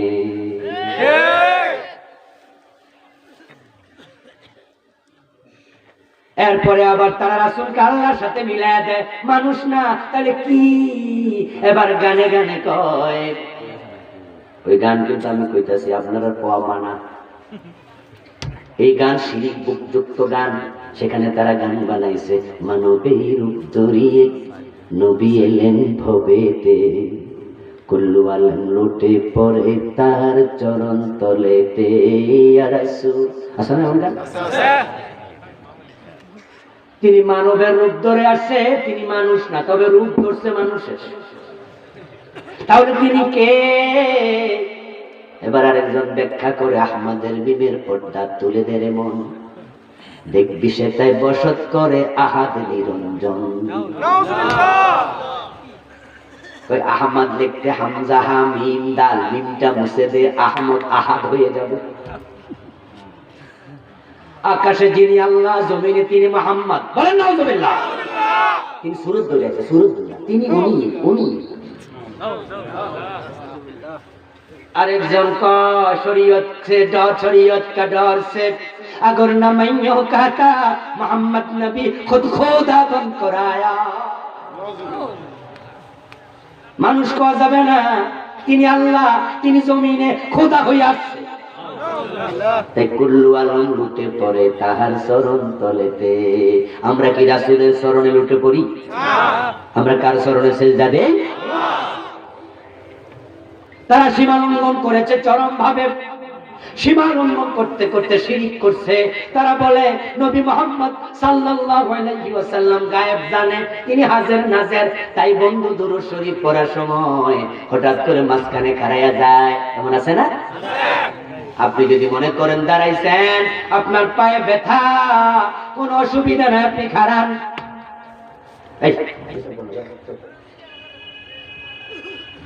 আপনি যদি মনে করেন যে আপনি দাঁড়াইছেন, আপনার পায়ে ব্যথা হয়েছে, অনেকক্ষণ বসে বসে দুরূদ পড়তেছেন, হঠাৎ করে খাড়াইছেন, কোনো অসুবিধা নেই। কিন্তু যদি মনে করেন রাসূল আইয়া গেছে, ঝামেলা আছে না নাই? আপনি যে দুরূদ পড়েন রাসূল মদিনা থেকে দেখতে পাইছে, আপনি মনে করেন তিনি সব জায়গায় হাজির, অথচ কোরআনে সব জায়গায় বক্তব্য আল্লাহ রাব্বুল আলামিন তিনি সব জায়গায় সবকিছু দেখেন, শোনেন, জানেন। আপনার ভিতরে বাহিরে সবকিছু মালিক একমাত্র আল্লাহ। আর আপনি আকীদা রাখেন রাসূল দেখেন, জীবিত থাকতে উনি নাকি দেখছে। আপনারা বক্তৃতা দিলেন, তিনি সব জায়গায় দেখে। আমি বক্তব্য দেই, আপনি মেরাজ থেকে রাসূল ফেরার পরে কাফেররা প্রশ্ন করলো, মুতিম ইবনে আদি প্রশ্নকারী ছিল, ও ভাতিজা, গত রাতে যদি মেরাজ করো, মসজিদ আকসায় গিয়ে থাকো, তাহলে বলো তো মসজিদ আকসার দরজা জানালা কয়টা? এমন প্রশ্ন কি করে নাই? রাসূল কি বলেন? আমি এমন বিপদে পড়লাম, এইরকম বিপদে জীবনে আর কোনোদিন পড়ি নাই। ফাকারিতু কুরবাতান, আমি বড় বিপদে পড়ে গেলাম। কি জবাব দেই? ওই দুরঙ্গর মুতিম ইবনে আদি সে তো আমারে আটকাইতে চায়, এজন্য এমন এক প্রশ্ন করছে। সে বোঝা আমি জানতাম না, আমি তো মসজিদ আকসায় গেছি, দরজা জানালা তো গুনতে যাই নাই। এই যে আপনারা মাহফিলে বসে আছেন, বলেন তো লাইট মোট কয়টা আছে? আচ্ছা আমি কইতে পারবো না, বাস আছে কয়টা কইতে পারবো? এটা কি প্রশ্ন হইলো? কেউ যদি আমার জিগায় কোন লাইট কয়টা, সোহাগ কইতে পারবো না, কিন্তু সোহাগের জিগাইলে ফুল কয়টা কইতে পারবো, যেখানে বল কয়টা লাগাইছে কেউ কইতে কন্যা কয়টা। মুতিম ইবনে আদি এমন প্রশ্ন করলো, সেও জানে মুহাম্মদকে আটকাইয়া দেব। আর নবী মুহাম্মদুর রাসূলুল্লাহ সাল্লাল্লাহু আলাইহি ওয়াসাল্লাম যদি বলেন জানি না, তারা হাততালি দিয়ে বলবে জানবা কেমনে, তুমি তো যাওই নাই। আর আমি বলবো 30টা 50টা কেমনে কমু, আমি তো মিথ্যা বলি না, আমি তো গনি নাই। ফাজাল্লাল্লাহু লিল বাইতুল মুকদ্দাস ফাতাফাকতু আখবিরুহুম ওয়া আনা আনজুরু ইলাইহি। হঠাৎ করে দেখি আল্লাহ বাইতুল মুকদ্দাস আমার সামনে হাজির করে দিয়েছেন। আচ্ছা, এই যে হাদিসটা আমি সহিহ মুসলিম থেকে শুনালাম, এটা কি আজকে নতুন শুনছেন না আগে শুনছেন? এই সহিহ মুসলিমে আছে না নাই? আছে, খুঁজলে পাবে। এখন বিশ্ব নবী না গায়েব জানে, তাহলে বাইতুল মুকদ্দাস আনা কি দরকার? ঠিক ঠিক। উনি না সব দেখে আল্লাহর বাড়ি চলে যাই। আমাদের চাঁদপুর একজন আলেম ছিলেন, যেখানে তিনি মিলাদ কিয়াম করতেন সেখানে একটা চেয়ার রাখতেন খালি। লোকজন জিজ্ঞাসা করতো, হুজুর এটা কি? রাসূল আইলে বইব না, খারে থাকবো, বেদবি করুন, একটা খালি রাখো, রাসূল জন আইয়া বইয়া রাখো। রাসূলুল্লাহ এসে যাবে, আপনি মিলাদ পড়ছেন, উনি শুনছে। অথচ উনি বাইতুল মুকদ্দাসের ব্যাপারে কয় আমি বিপদে পড়ে গেলাম, আল্লাহ বাইতুল মুকদ্দাস হাজির করছে। আমি দেখে দেখে বলতে শুরু করলাম। কাফেররা রাসূল সাল্লাল্লাহু আলাইহি ওয়াসাল্লামকে আটকানোর জন্য যখন বিভিন্ন প্রশ্ন করত, উত্তর যখন রাসূল জানতেন তখন বলে দিতেন, যেগুলো উত্তর তিনি জানতেন না বানায়া বলতেন না, ওহির জন্য অপেক্ষা করতেন। উনি না গায়েব জানা অপেক্ষা দরকার, উনি তো সব দেখে নেন। লোহে মাহফুজে কি আছে দেখতে লাগবে, দরকার কি ওহি? আল্লাহর কোরআনের বক্তব্য কি দেখেন, তিলকা মিন আম্বাইল গায়বি নুহি ইলাইক। ও নবী, এগুলো গায়েবের খবর, আমি আল্লাহ আপনারে জানাচ্ছি। এই জন্য আবেগ দেখাইটা বিপদে পড়বেন না, আবেগ দেখায় সীমা লঙ্ঘন করবেন না। এখন আপনি বলবেন, হুজুর মুতার যুদ্ধে যখন হযরত জায়েদ শহীদ হয়, রাসূল মদিনা থেকে কাঁদতেছে আর বলতেছে আমার জায়েদ শহীদ হয়ে গেল। জাফর তাইয়ার যখন শহীদ হয়, রাসূল মদিনায় বসে বলছে মুতায় আমার জাফর শহীদ হয়ে গেল। আব্দুল্লাহ ইবনে রাওয়াহা যখন শহীদ হয়, রাসূল মদিনার মসজিদে বসে কাঁদে, চোখের পানি দাঁড়িয়ে বেয়ে বেয়ে পড়ছে। রাসূল বলছেন আমার আব্দুল্লাহ ইবনে রাওয়াহা শহীদ হয়ে গেল। কোথায় মুতা, কোথায় মদিনা? রাসূল গায়েব না জানলে দেখলো কেমনে? এই যে হুজুর পাইয়া লাইছি গায়েব জানা। এখন গায়েব জানতে জানতে শুধু নবী মুহাম্মদ জানে না, পীর সাহেব গায়েব জানে, এমন আকীদা রাখার মুরিদ আছে না নাই? আমাদের হুজুরও জানে। এটা এখন একবার সস্তা জিনিস হয়ে গেছে, এটা সবাই ঘরে ঘরে চলে যাচ্ছে। আজ থেকে কয়েক বছর আগে রমজানের জুমার নামাজ পড়াইয়া নামতেছি দোতলা থেকে নিচতলা নাকি, দোতলায় জুমার নামাজ, নিচতলা আপনার দোকানপাট। তো দোতলা থেকে নামতেছি, একটা ইয়াং ছেলে এসে আমার সামনে দাঁড়ায় সালাম দিয়ে বলছে, হুজুর একটা কথা জানবো। কি জানবো ভাই বলো? বলো হুজুর এবার রোজা কয়টা হবে? 30 না 29? এমন এক প্রশ্ন, এর উত্তর তো আমার জানা নাই। আমি বললাম তুমি ঈদের দিন আইসা করে দেবে, ঠিক না? ঈদের আগের দিন সুযোগ নাই, চাঁদ না দেখলে কমো। ছেলে বলতে হুজুর ঈদের দিন তো আমিও জানি, এদিন তো আমি আমার দরকার নাই, আমি আজকে পড়ো। আমি বললাম ভাই এই খবর তো আমার জানা নাই, এটা তো গায়েবের খবর, আমি কেমন জানি? হুজুর আমাদের পীর সাহেব জানে। এটা বলে এক পীরের নাম বললো, যিনি কয়দিন আগে মারা গেছে। উনার পেট ছিল গ্রামের সমান, নাম নাই বললাম, ইশারা দিচ্ছি, বুঝতে পারছি। আমার বন্ধুকে আমাদের অমুক ফিরে জানে, উনি বলছে এবার 29টা। আমি তখন ছেলেটাকে বললাম ইন্না লিল্লাহ। নবী মুহাম্মদ যখন জীবিত ছিলেন, রাসূল সাল্লাল্লাহু আলাইহি ওয়াসাল্লাম সাহাবাদেরকে বলতেছেন ফাইন গুম্মা ফাআকমিলুল ইদ্দাহ, রোজা রাখবা তোমরা রমজানে চাঁদ দেখে, আবার সারবা চাঁদ দেখে, ঠিক না? কিন্তু যখন রাখতে রাখতে রাখতে রাখতে 29 তারিখে পৌঁছে যায়, বাস 29টা শেষ। এখন আকাশের দিকে তাকায় দেখো আকাশ মেঘে ঢাকা। এমন হয় না অনেক সময়? মেঘের কারণে আর চাঁদ দেখা যায় না। ফাইন গুম্মা আলাইকুম ফাআকমিলুল ইদ্দাহ ফাআকমিলু 30। যদি দেখো আকাশে আবর মেঘ ঢাকা, চাঁদ দেখো না, তাহলে 30টা পূর্ণ করো। চাঁদ না দেখে রোজা সারা যাবে না। নবী মুহাম্মদ তো কইতে পারতো, যদি আকাশে মেঘ থাকে আমার কাছে আইও, আমি তো গায়েব জানি। মেঘ হইছে কি আমি কই। রাসূল মুহাম্মদ বলে, ইজ্জত পূর্ণ করো, 30 পূর্ণ করো। চাঁদ দেখা যায় নাই মেঘের কারণে, আর তোমার ফির নাকি রোজার আগে কইয়ে দিছে। সীমা লঙ্ঘন করা যাবে না। শিরিক হলে ঈমান চলে যাবে। শিরিক চলছে আজকে প্রকাশ্যে। শিরিকের মতো বড় কোন কবিরা গুনাহ, ইন্না শিরকা লাযুলমুন আযীম। চুরি করে মরবা, ডাকাতি করে মরবা, মদ খাইয়া মরবা, বেনামাজি হইয়া মরবা, ক্ষমা পাওয়ার সম্ভাবনা আছে, ক্ষমা হলেও হতে পারে। কিন্তু শিরিক করে মরবা, তোমার ক্ষমা নেই। শুধু একটা গুনাহ আল্লাহ ক্ষমা করে না, সে গুনার নাম হলো শিরক।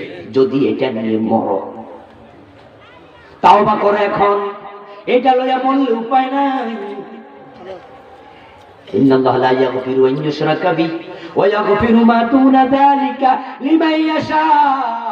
আল্লাহর বক্তব্য, আমি সব ক্ষমা করব, কিন্তু শিরকের ক্ষমা নাই। অথচ বন্ধু, সব গুনাহ হয় গোপনে, অধিকাংশ শিরকটা হয় প্রকাশ্যে। যেটা সবচেয়ে মারাত্মক, বাংলাদেশে এটাই বেশি চলছে। চুরি করা কি গুনাহ? সগীরা না কবিরা? জোরে বলতে হবে, চুরি করা কি গুনাহ? আচ্ছা, যে চুরি করে কি মানুষের সামনে করে? সে দিক সার, ওই দিক সার, ঠিক না? কেউ আসেনি কেন? ম্যাগাজিনে পড়লাম চোরের সাক্ষাৎকার। এক ব্যক্তি জিজ্ঞাসা করছে, কি রে চোর, রাতের বেলা চুরি করস কেন? চোরে কয়, আমার কি শরম নাই নাকি? চুরি করা কবিরা গুনাহ, গোপনে করে। মিথ্যা বলা কবিরা গুনাহ, গোপনে বলে, মানুষ যেন বুঝতে না পারে কেউ মিথ্যা বলেছে। আপনি মুখের উপর বলে দেন, চাচা এটা তো মিথ্যা কথা, খুশি হইব? মুখের উপর আমি মিথ্যা কথা, যেটা কইছে হিরা আর একটা মিথ্যা। কিন্তু লোক গোপনে করবে। যারা দুধে পানি মিশায়, কাজটা সওয়াব না গুনাহ? সগীরা না কবিরা? কিন্তু এই বাজারে যায় মিশা না, জি না। এমন ভাবে মিশায়, হয়তো নিজের ফোলাও জানে না, বাপ এসে দুধে পানি মিশায়, ঘরের দরজা লাগায় মিশায়। যারা সুদ খায় তারা জানে এটা কবিরা গুনাহ। তাই যে সুদ খায় তারা যদি আপনি বলেন, কি খবর সুদখোর ভাই, কেমন আছে, খুশি হইব? কবিরা গুনাহ হে মানে না, গোপনে কয় আমি সুদ খাই না। কি খান? কই ইন্টারেস্ট খাই। এখন আমরা সুদে টাকা লাগাই না, লাভে লাগাই। কই যে মুনাফা টুনাফা খাই না। যে ব্যক্তি মদ খায়, ওপেন খায় না, সে পলায় খায়। মদ খাওয়া কবিরা গুনাহ, সে জানে, গোপনে করে। জেনা যারা করে তারা কি রাস্তায় করে? ঘরের দরজা। কিন্তু শিরিক, মাজারে যাইয়া দেখো, দিনে দুপুরে শিরিক চলছে। এই যে কয়দিন আগে যে পেটওয়ালা ফির মারা গেছে, আমার দু চোখ সাক্ষী, চান্দিনাতে ছাত্র জীবনে দেখেছি। রাস্তার মাঝে একটা এরকম প্যান্ডেল বানাইছে, ছোট রাস্তার পাশে, পথসভা চলবে, হুজুর আসছে, স্টেজে উঠছে, দুইজন সিজদায় পড়ে গেছে। শত শত মানুষের সামনে সিজদা। মসজিদে যাবেন, বিদ্যুৎ চলে গেছে, মাগরিবের এশার নামাজ, বিদ্যুৎ নাই। সভাপতি সাহেব কয়, এই ইমাম সাহেব, হুজুর মোমবাতি লাগান না একটা। ইমাম সাহেব কয়, এই মুয়াজ্জিন সাহেব কই, এই মোমবাতি লাগান। মুয়াজ্জিন সাহেব বিরাগে রাখা, হুজুর মোমবাতি কারণ জানা তো খুব কম যায়, তো এজন্য কিনি না, আর এখন মানুষের দেও না। কিন্তু দিনের বেলায় মাজারে মোমবাতি জ্বলতে দেখা যায়। ওখানের মোমবাতি সব ফেরেশতা দিয়া যায়, ঠিক না? আমার ভাইয়েরা, মাজারের পাশে শীতে কষ্ট পায়, শীতের কাপড় নাই। বুড়া কয়, একটা শীতের কাপড় কিনবো, টাকা দাও। ওর ভিক্ষার থালা খালি, আর মোরা পীর সাহেবের টাকার অভাব নাই, ঠিক না? খাজা বাবার দেখ, টাকার অভাব নাই। আমাদের গুলিস্তান একটা মাজার আছে, কি নাম? গোলাপ শাহ। উনি কেমন মানুষ আমি জানি না, ভালো হলে জান্নাতে চলে গেছে, ঠিক না? তার ব্যাপারে আমার কোনো মন্দ ধারণা নেই, কারণ শাহজালালের মাজারে যারা সেজদা দেয় দোষটা শাহজালালের নয়। তিনি কোনোদিন বলেন না আমার মরার পরে সেজদা দিও। এগুলো একদল সিটার বাটপারের কাজ। তারা মাজার বানাইয়া ব্যবসা করছে। তিনি মরেছে, তিনি কয় নাই আমার টাকা দিয়ে মরার পরে টাকা দিয়ে করবো। এই জন্য যিনি মরে গেছেন তার ব্যাপারে আমার প্রশ্ন নাই। খারাপ মানুষ হলে আল্লাহর কাছে ধরা খাবে, ভালো হলে জান্নাত পেয়েছে। আমার প্রশ্ন আপনার বিবেকের কাছে, গোলাপ শাহর মাজারে গেলে দেখবেন চারপাশে লোহার মোটা মোটা রড দিয়া রাখছে, চাই কোনা কইরা পাবলিক হাত ঢুকাবে, অনেক জায়গায় ছিদ্রটাও নাই, কিন্তু এরপরও টাকা এরকম গোল কইরা কইরা মারে। হুজুর নেন, বেশি করে নেন, বস্তা ভরে টাকা নেয়। অথচ গোলাপ শাহর মাজারের পাশে আরেকবার শীতের কাপড় নাই, কাশতে কাশতে মাটিতে বসে যায়। ওষুধ কেনার টাকা নাই, টাকাটা তার বড় দরকার। গোলাপ শাহ রাহিমাহুল্লাহ, তার জন্য আমি দোয়া করে দিলাম, ভালো মানুষ হলে আল্লাহ তার উপর রহম করুক। উনি তো কবরে চলে গেছে, ভালো মানুষ হলে কবরে আল্লাহ নূরের বাতি জ্বালায়া দেবে, মোমবাতির কোনো প্রয়োজন আর নাই।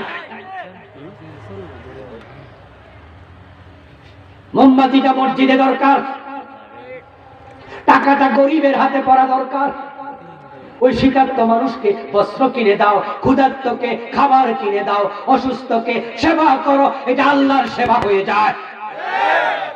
হাসরের দিন বলিবেন, খোদা হে আদম সন্তান, তুমি মোর সেবা করো নাই, যবে ছিল রোগে অজ্ঞান। বলিবে মানুষ, হে প্রভু করো তার, আমরা কেমন লইব তোমার পরিচর্যার বার। বলিবেন, খোদা দেখনি মানুষ কেঁদেছে রোগের ঘরে, তারি শুশ্রূষা করিলে তুমি সেটাই পাইতে মোরে। এটা কবির কবিতা নয়, এটা বুখারীর একটি হাদিসে কুদসি। কবি জাস্ট কাব্যিক অনুবাদ করছে, কথাটা হচ্ছে স্বয়ং আল্লাহ, হাদিসে কুদসি। তুমি যদি সে ফকিরের প্লেটে টাকা দিতা, বুখারীর আরেকটি হাদিসে পাওয়া যায়, ইন্নাল্লাহ ইয়াতাকাব্বালুহু বিয়ামিনি, ওই ফকিরের হাতে পড়ার আগে আল্লাহ ডান হাত বিছায়া দেয়। এবার আপনাদের বিবেকের কাছে আমার প্রশ্ন, আচ্ছা আপনি যে মাজারে টাকা দিলেন, যিনি মারা গেছে তিনি কয় পার্সেন্টেজ পাবে, কত পার্সেন্ট পাবে মোট? 0%। এই কথা কিন্তু বুঝে শুনে কইল। মসজিদে যে চাঁদা তোলে, রাস্তায় বসে সারাদিন যারা পরিশ্রম করে টাকা তোলে, গাড়িতে তোলে, আছে না কিছু? একটা রসিদ লয়ে গাড়িতে বৈঠা, ভাই পাশে এতিমখানা আছে, একটু দিয়া যান। দানকারীদের মাতা পিতা সুখে রাইখো কবরে, গান গাচ্ছে, টাকা তুলতেছে। খোঁজ নিয়ে দেখেন মাজারের টাকা যারা তোলে তারা অধিকাংশ গাঁজা খায়। মসজিদের তারা তোলে, তারা 60% খায়, 40% খায়। আমাদের পুরান ঢাকায় এক ব্যক্তি টাকা তুলতো, উনার নাম ছিল আব্দুল মজিদ। মসজিদের টাকা তোলে, দুপুর বেলায় পুরান ঢাকার কাচ্চি বিরিয়ানি যেটা আছে এটাই প্রতিদিনই খায়, ফ্যাটও মোটা হয়ে গেছে। তো একজন প্রশ্ন করলো, মসজিদের টাকা তুলে এমনি খাও কেন? তুমি তো নরমাল খানাও খাইতে পারো, দামি দামি খানা তুমি খাও, আল্লাহরে ডরাও না। এই কয় মসজিদের টাকা তোলে কইছে কি? আমরা দেখি তুমি মসজিদের টাকা তোলো, কয় না আমি প্রথমে বলি মসজিদে দিয়ে যান, কিছুক্ষণ পরে বলি মসজিদে দিয়ে যান। আমার নাম মসজিদ না, আমার নাম টাকা মসজিদে তোমার কইছে খেলা, আমি তো আস্তে করে কইছি মসজিদে দিয়ে যান। তো পাবলিক শুধু মসজিদে দেয় না, মসজিদেরও দেয়।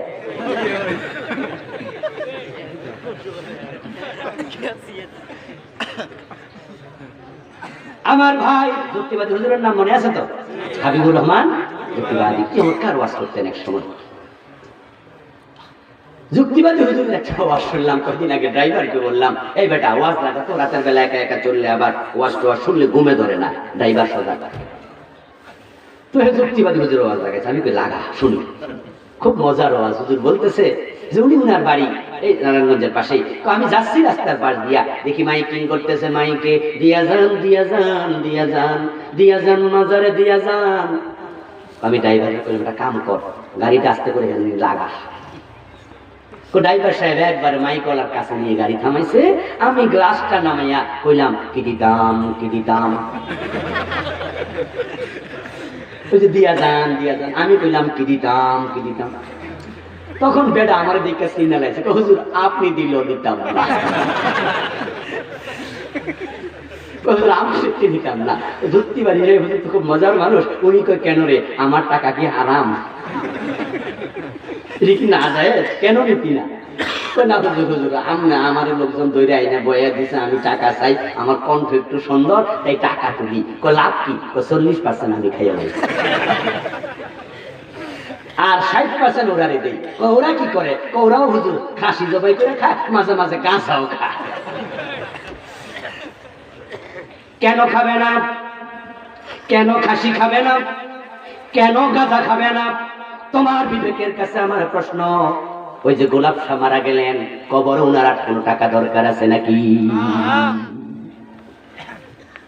তো উনাকে যে তোমরা টাকা দিলা, তুমি কি লক্ষ্য করে দেখো না তোমার বাড়ির পাশের মাজারে যখন 2 ডেক সিন্নি কেউ মানত করে, তখন খাদেম সাহেব সিন্নি কি একা খায় না পাবলিকে লইয়া খায়?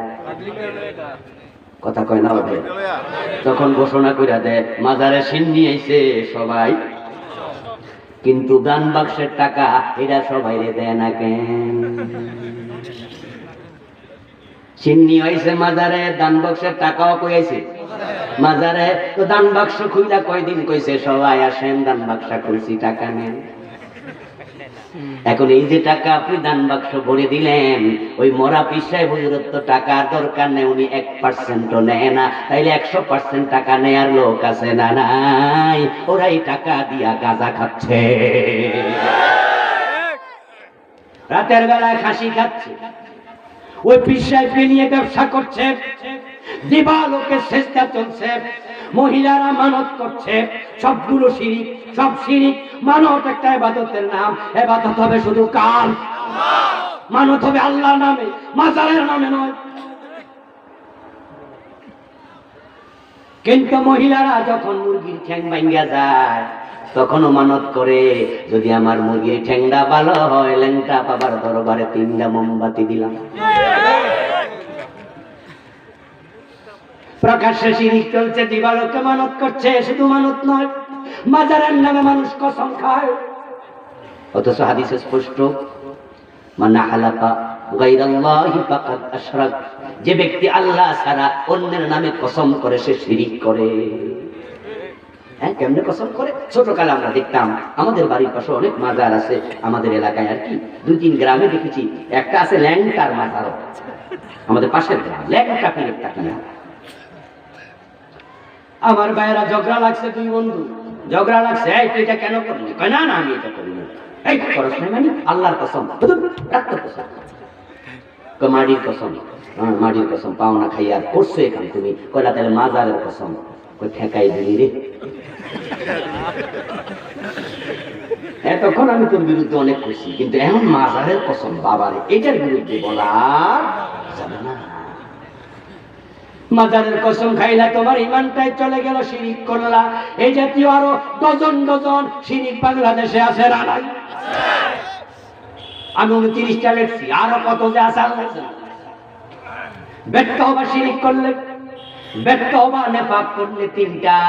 4 নাম্বার ব্যর্থ হলো যে বিদআতের সাথে জড়িত। 5 নাম্বার ব্যর্থ যে হারাম খায়, তার আমলগুলো কবুল হয় না। বেদাত করলে আমল কবুল হবে না। এখন বেদাত বাংলাদেশে পাইকারি হারে চলছে। আমাদের হাশিম মোল্লা ভাই চমৎকার করে বলছিলেন, আমি যখন আসতেছি, যে আজানের আগে দুরূদ শরীফ চালায়া দেয়, ঠিক না? আসসালাতু ওয়াসসালামু আলাইকা ইয়া রাসূলুল্লাহ। কি মজা লাগে রে দোস্ত, শুনতে ভালোই তো লাগে। আমি খারাপ করছি কি দুরূদ না পড়তেছি? ও আমার দোস্ত, রাসূলের ইসলাম তুমি বাড়াইও না, তুমি কমাইও না। ইসলাম তোমার না, ইসলাম হলো আল্লাহ এবং তার রাসূলের, ঠিক আছে? ও বন্ধু, আপনার জামা আপনি ভালো করে কাটেন। আমি যাই টেইলারের দোকানে দেখি, হে কাপড় শুধু কাটে, সিলায়, আবার ফালা। কি রে ভাই, কাপড় নষ্ট করস কেন? জিনা হুজুর নষ্ট করি না, আমি টেইলারি শিখতেছি। কথা বোঝেন নাই? যে আমি সিলাইটা কেমনে করে, এজন্য আমি সিলাইটা করি, কাপড়টা ফালাই দিয়া আবার কাটি, আবার করি। আর সামনে যদি এরকম আমি কাপড় দিছি জামার লাইগা, আপনি কোন হুজুরেরটা কাটটা শিখি, মাইর খাওয়ার সম্ভাবনা আছে না নাই? কারণ কাপড় আপনার না আমার টাকাইটা তোমার ক্যারি করতে কইছে কে? আপনার জমিনে আপনি আলু লাগাবেন নাকি ধান লাগাবেন এটা আপনার ব্যাপার, কিন্তু যদি আমি আপনাকে কামলা নেই, আপনি আমারে কামলা নেন, নেয়ার পরে আমি আপনারে কইছি দাও ধান গাছ লাগাও, আপনি গম গাছ লাগাইলেন, আমার জমিনে বেতন পাইবেন তো? ইসলাম তো তোমার নয়, ইসলাম তো আল্লাহ এবং তার রাসূলের। এখানে রাসূল যা করেছে বাড়ানো যাবে না, কমানো যাবে না। যদি তুমি সেখানে সীমা লঙ্ঘন করো বিপদে পড়ে যাবে।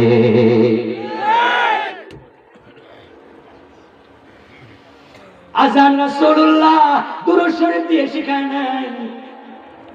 আযান শুরু হইল কেমনে? সহিহ বুখারীতে, সহিহ মুসলিমে হাদিস আছে। মদিনা হিজরতের পরে বিশ্বনবী সাল্লাল্লাহু আলাইহি ওয়াসাল্লাম সাহাবাদেরকে নিয়ে এশারের নামাজ পড়ে একদিন বসলেন। ও আমার সাহাবারা, আযান নামাজের টাইম হলে সবাইকে তো ডাকা দরকার, কেমনে ডাকতাম একটু পরামর্শ দাও। একজন হাত তোলা দিয়া কইয়া রাসূলুল্লাহ, আমার পরামর্শ একটা ঘন্টা দুনিয়া নেন, এটার মাঝে টুন টুন করে বাড়ি দিব, পাবলিক বুঝবো নামাজের টাইম হইছে। রাসূলুল্লাহ বলে তোমার পরামর্শটা আমার পছন্দ হয় নাই।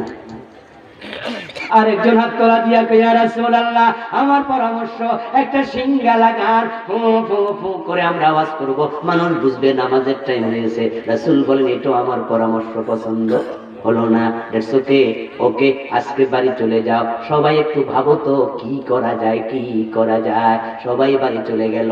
একজন সাহাবী, ওনার নাম আব্দুল্লাহ ইবনে যায়েদ রাদিয়াল্লাহু তাআলা আনহু, উনি বলেন আমিও ভাবতে ভাবতে ঘুমায়া গেলাম, কেমনে মানুষকে ডাকা যায়।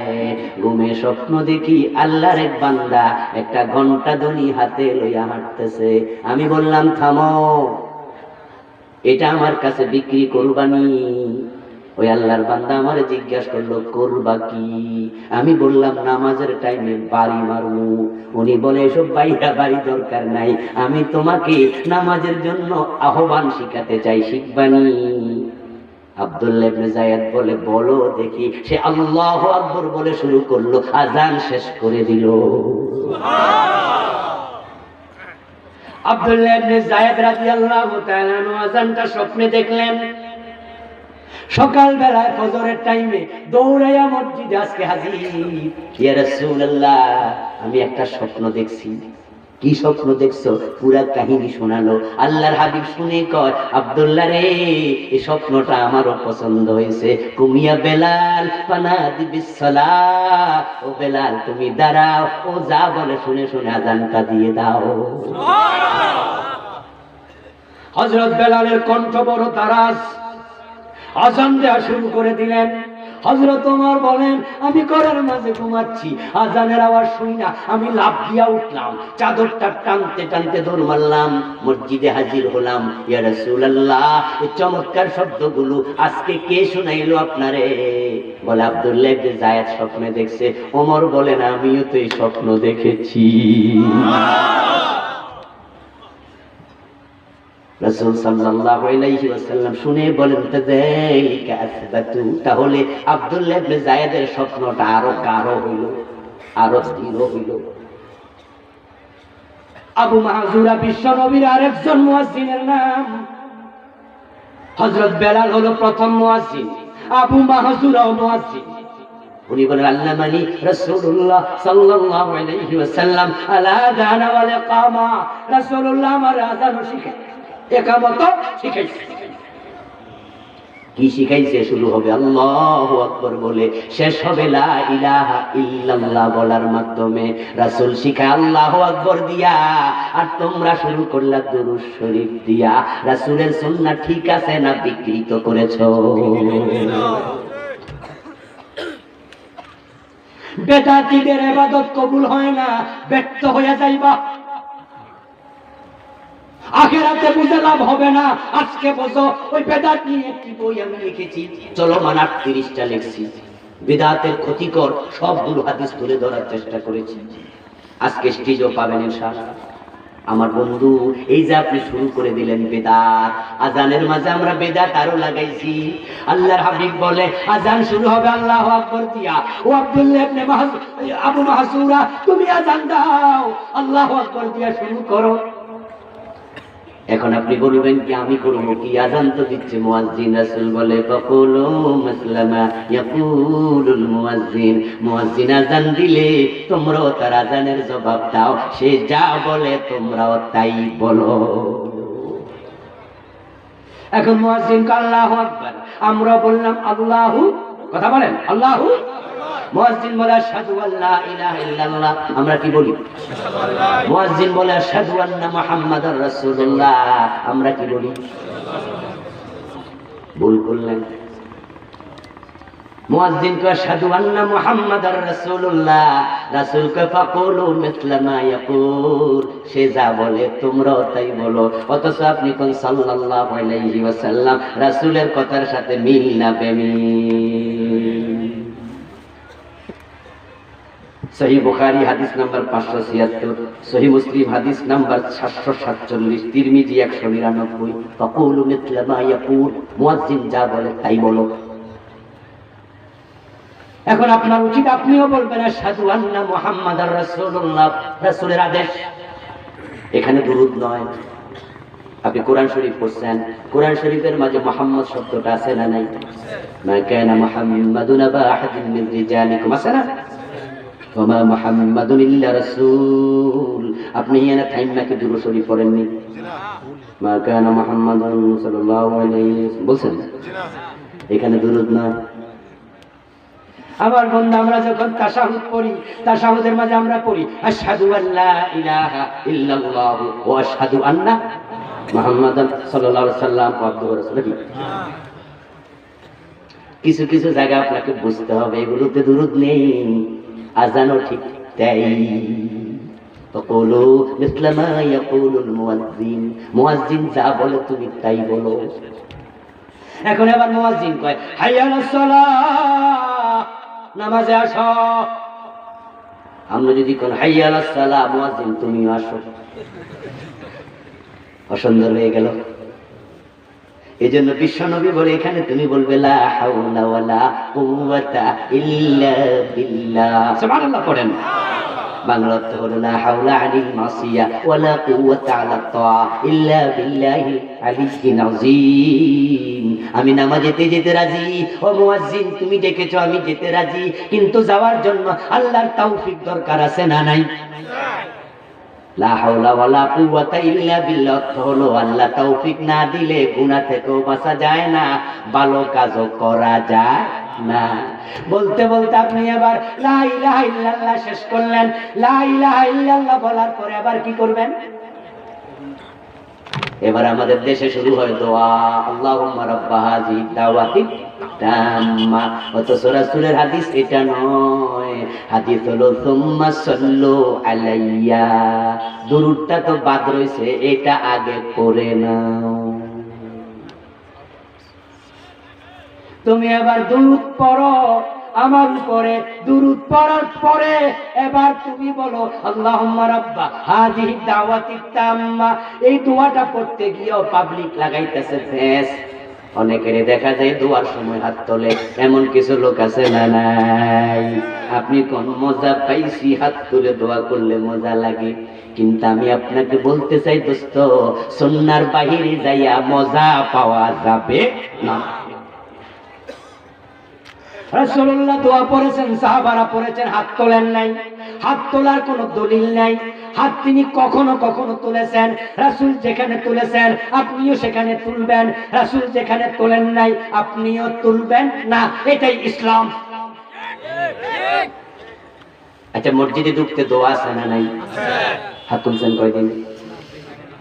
মসজিদ থেকে বের হওয়ার সময় দোয়া আছে না নাই? হাত তুলছেন নি? খাওয়ার সময় দোয়া নাই? খাইতে বইয়া হাত তুলছেন? আল্লাহুম্মা বারিক লানা ফীমা রাযাকতানা ওয়া কিনা, বুঝছেন? টয়লেটে ঢুকতে তো আসে নাই, বাহির হইতে আসেনি?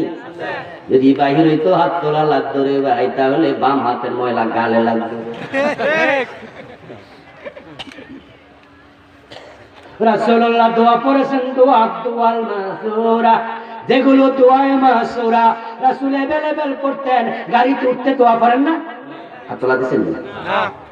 এতে বোঝা যায় সব দোয়া রাসূল হাত তুলতেন না।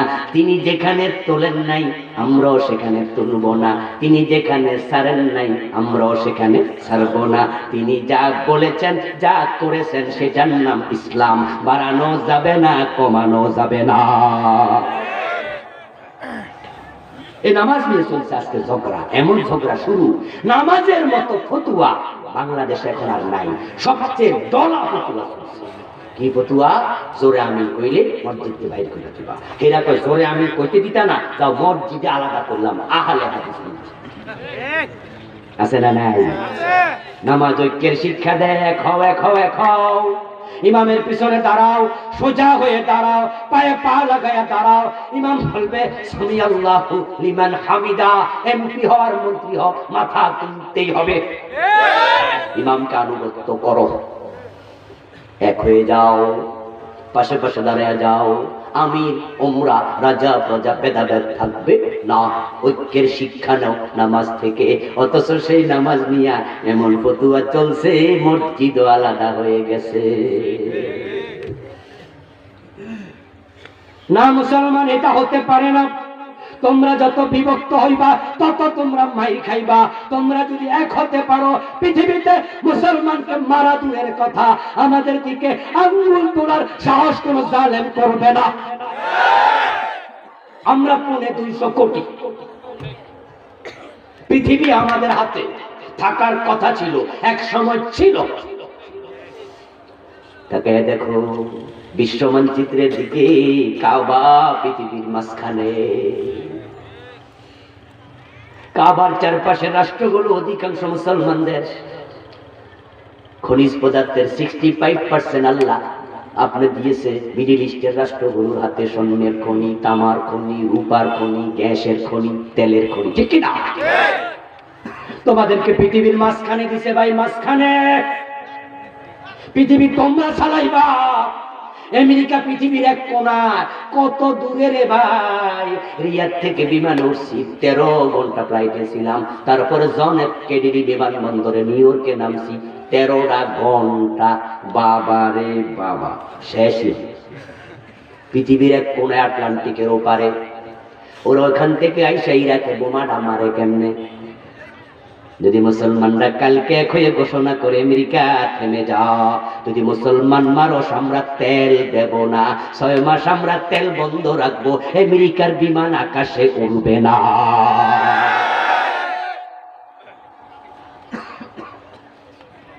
কিন্তু আমরা তো আছি ঝামেলা লইয়া, কেউ শিয়া, কেউ সুন্নি, কেউ মাযহাবি, কেউ নামাজাবি, কেউ খারাওয়ালা, কেউ বইন্না। 5 করলি, 1 করলি, 3 করলি, কে আমি, লাকে আমি, দললি চললি। হুজুর পিড়াইলে স্যার খুশি, স্যার পিড়াইলে হুজুর খুশি, ঠিক না? পীরের মুরিদ পিড়াইছে, আমি খুশি। এই যে আলেমরা আমরা এক হতে শিখলাম না, আলেমরা বিভক্ত হওয়ার কারণে এখন আলেমদেরকে পিটানো শুরু হয়েছে। আল্লামা মামুনুল হক সাহেবের মতো লোককে হত্যা মামলার আসামি করার পায়ে তারা চলছে। আগে যাদেরকে ফাঁসি দিছে, তোমরা মুস্কি হাসি দিছ, কইছো যে দেও, ফেরারে দেও। কয়দিন পরে তোমাদের ভাগেও ফাঁসির রশি আসতেছে। দেখো মুসলিম, এক হও আজ, এক হওয়া ইমানের মূল কাজ। এ নামাজ তোমাদের এক করে। এমন ফতুয়া কেন দেও যে কেউ জোরে আমিন বললে বের করে দিবা? মসজিদ তো তোমার বাবা না, মসজিদ কার? আন্নাল মাসাজিদা লিল্লাহ, মসজিদ তো আল্লাহ। ও বেটা যদি না বুঝা জোরে কইয়ালা, তোমার কুচি তাকে তুমি বুকে জড়াইয়া ধরে বলবা, ভাই জোরে বলার হাদিস তো নাই, তুমি কেন বলো? এখন সে যদি হাদিস দেখাইয়া দেয় যে আছে, তাহলে আপনার উচিত চুপ হওয়া। যদি থাকে তাহলে তোমার পক্ষেও আছে, আমার পক্ষেও আছে, কোনো ঝামেলা নাই। যারা কাবায় নামাজ পড়েছেন, মসজিদে নববীতে পড়ছেন, ওখানে জোরে আমিন বলার লোক আছে না নাই? ধাক্কায়া বাইর করছেন কয়দিন? আমি হানাফি, আমিও জোরে আমিন বলার পক্ষে নই, আমি আস্তে আমিন বলি, কিন্তু আবার কাউকে বের করে দিবা এটার পক্ষ আমি নাই। আল্লাহর ঘর তুমি বের করার অধিকার পাইছো না? হুজুর সে যদি জোরে আমিন করে এর আশাই দেয় ওই এলাকায় হালে আমরা এলাকায় তো দেখুন। তা আপনার এলাকায় কইলে হাদিস না আছে? ইমাম শাফি রহমতুল্লাহ আলাই, উনার মাযহাবের নাম কি? শাফি মাযহাব, ঠিক না? আচ্ছা, উনি কি আমিন আসতে কইলেন না জোরে কইলেন না? উনি যদি আজকে আপনার মসজিদে নামাজ পড়তো, উনিও তো জোরে আমিনটা কইয়া দিত, আপনি উনারও টাকা মারতেন। পাইছেন টাকা? না হুজুর আমাদের ডিস্টার্ব। আরে কত ডিস্টার্ব পাইছো?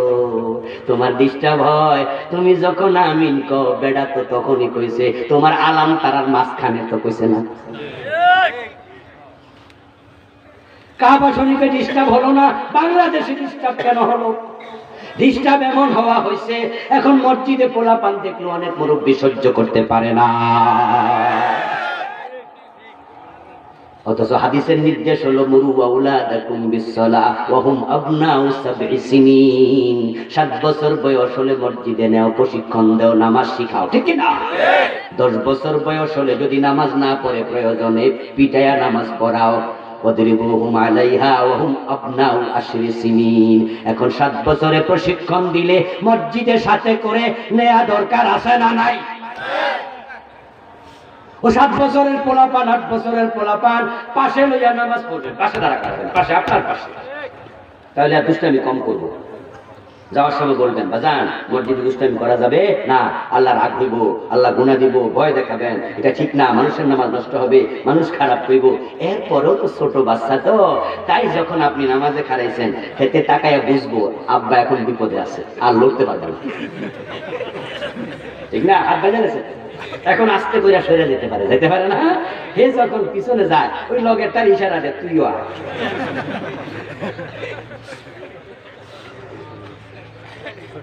কিছু বলার খুব দুষ্ট, এখন পিছনে যাইয়া কিলাকিলি মারামারি হাসি তামাশা করছে, করে ফেলেন অনেক সময়। এখন তো বাবা রে বাবা, মসজিদের সভাপতি ফুলতাছে নামাজের ভিতরে, যে নামাজে ডিস্টার্ব, সালাম ফিরাইয়া বড় আওয়াজে কার ছিল লজ্জিয়া যাইয়া ধরছে তোর বাড়ি কইরে। ওলা তো ভয়ে চোখের পানি ছাইরা কান্দে, ছোট মানুষ ভয় পাইয়া গেছে। এখন বাবার সাথে বাড়ি গেছে, বাবা তো মাগরিবের টাইমে কয় আবার চল, আবার চল, বলা কয় কিয়ামত পর্যন্ত আর যাম। ওই যে লাল দাড়িওয়ালা যে ধমক মারছে বাবা, মাগরিবের টাইমে পাইলে পিটাইব। ও বন্ধু, আপনি একটু হাসি শুনে আপনার মনোযোগ শেষ। অথচ নবী মুহাম্মদুর রাসূলুল্লাহ সাল্লাল্লাহু আলাইহি ওয়াসাল্লাম সিজদায় গেলে হাসান হোসেন দুইজন মিলে কান্দে উঠছে, এমন হাদিস আছে না? না, উনি ডিস্টার্ব ফিল করে নাই, আপনার মতো উনি নয়। জয়নবের মেয়ে উমামা রাসূলের নাতনি রাদিয়াল্লাহু তাআলা আনহুমা, হযরত উমামাকে রাসূল কোলে লইয়া নামাজ পড়তেন। রুকুতে যাওয়ার সময় কোল থেকে নামাইয়া আবার সিজদা দিয়া উঠে আবার কোলে লইতেন, ডিস্টার্ব হয় নাই। হাসান হোসেন কান্দে ওঠে, ডিস্টার্ব হয় নাই। আপনি হাসি শুনি না ধমক মারলেন, এই পোলাপান তো মসজিদমুখী হবে না।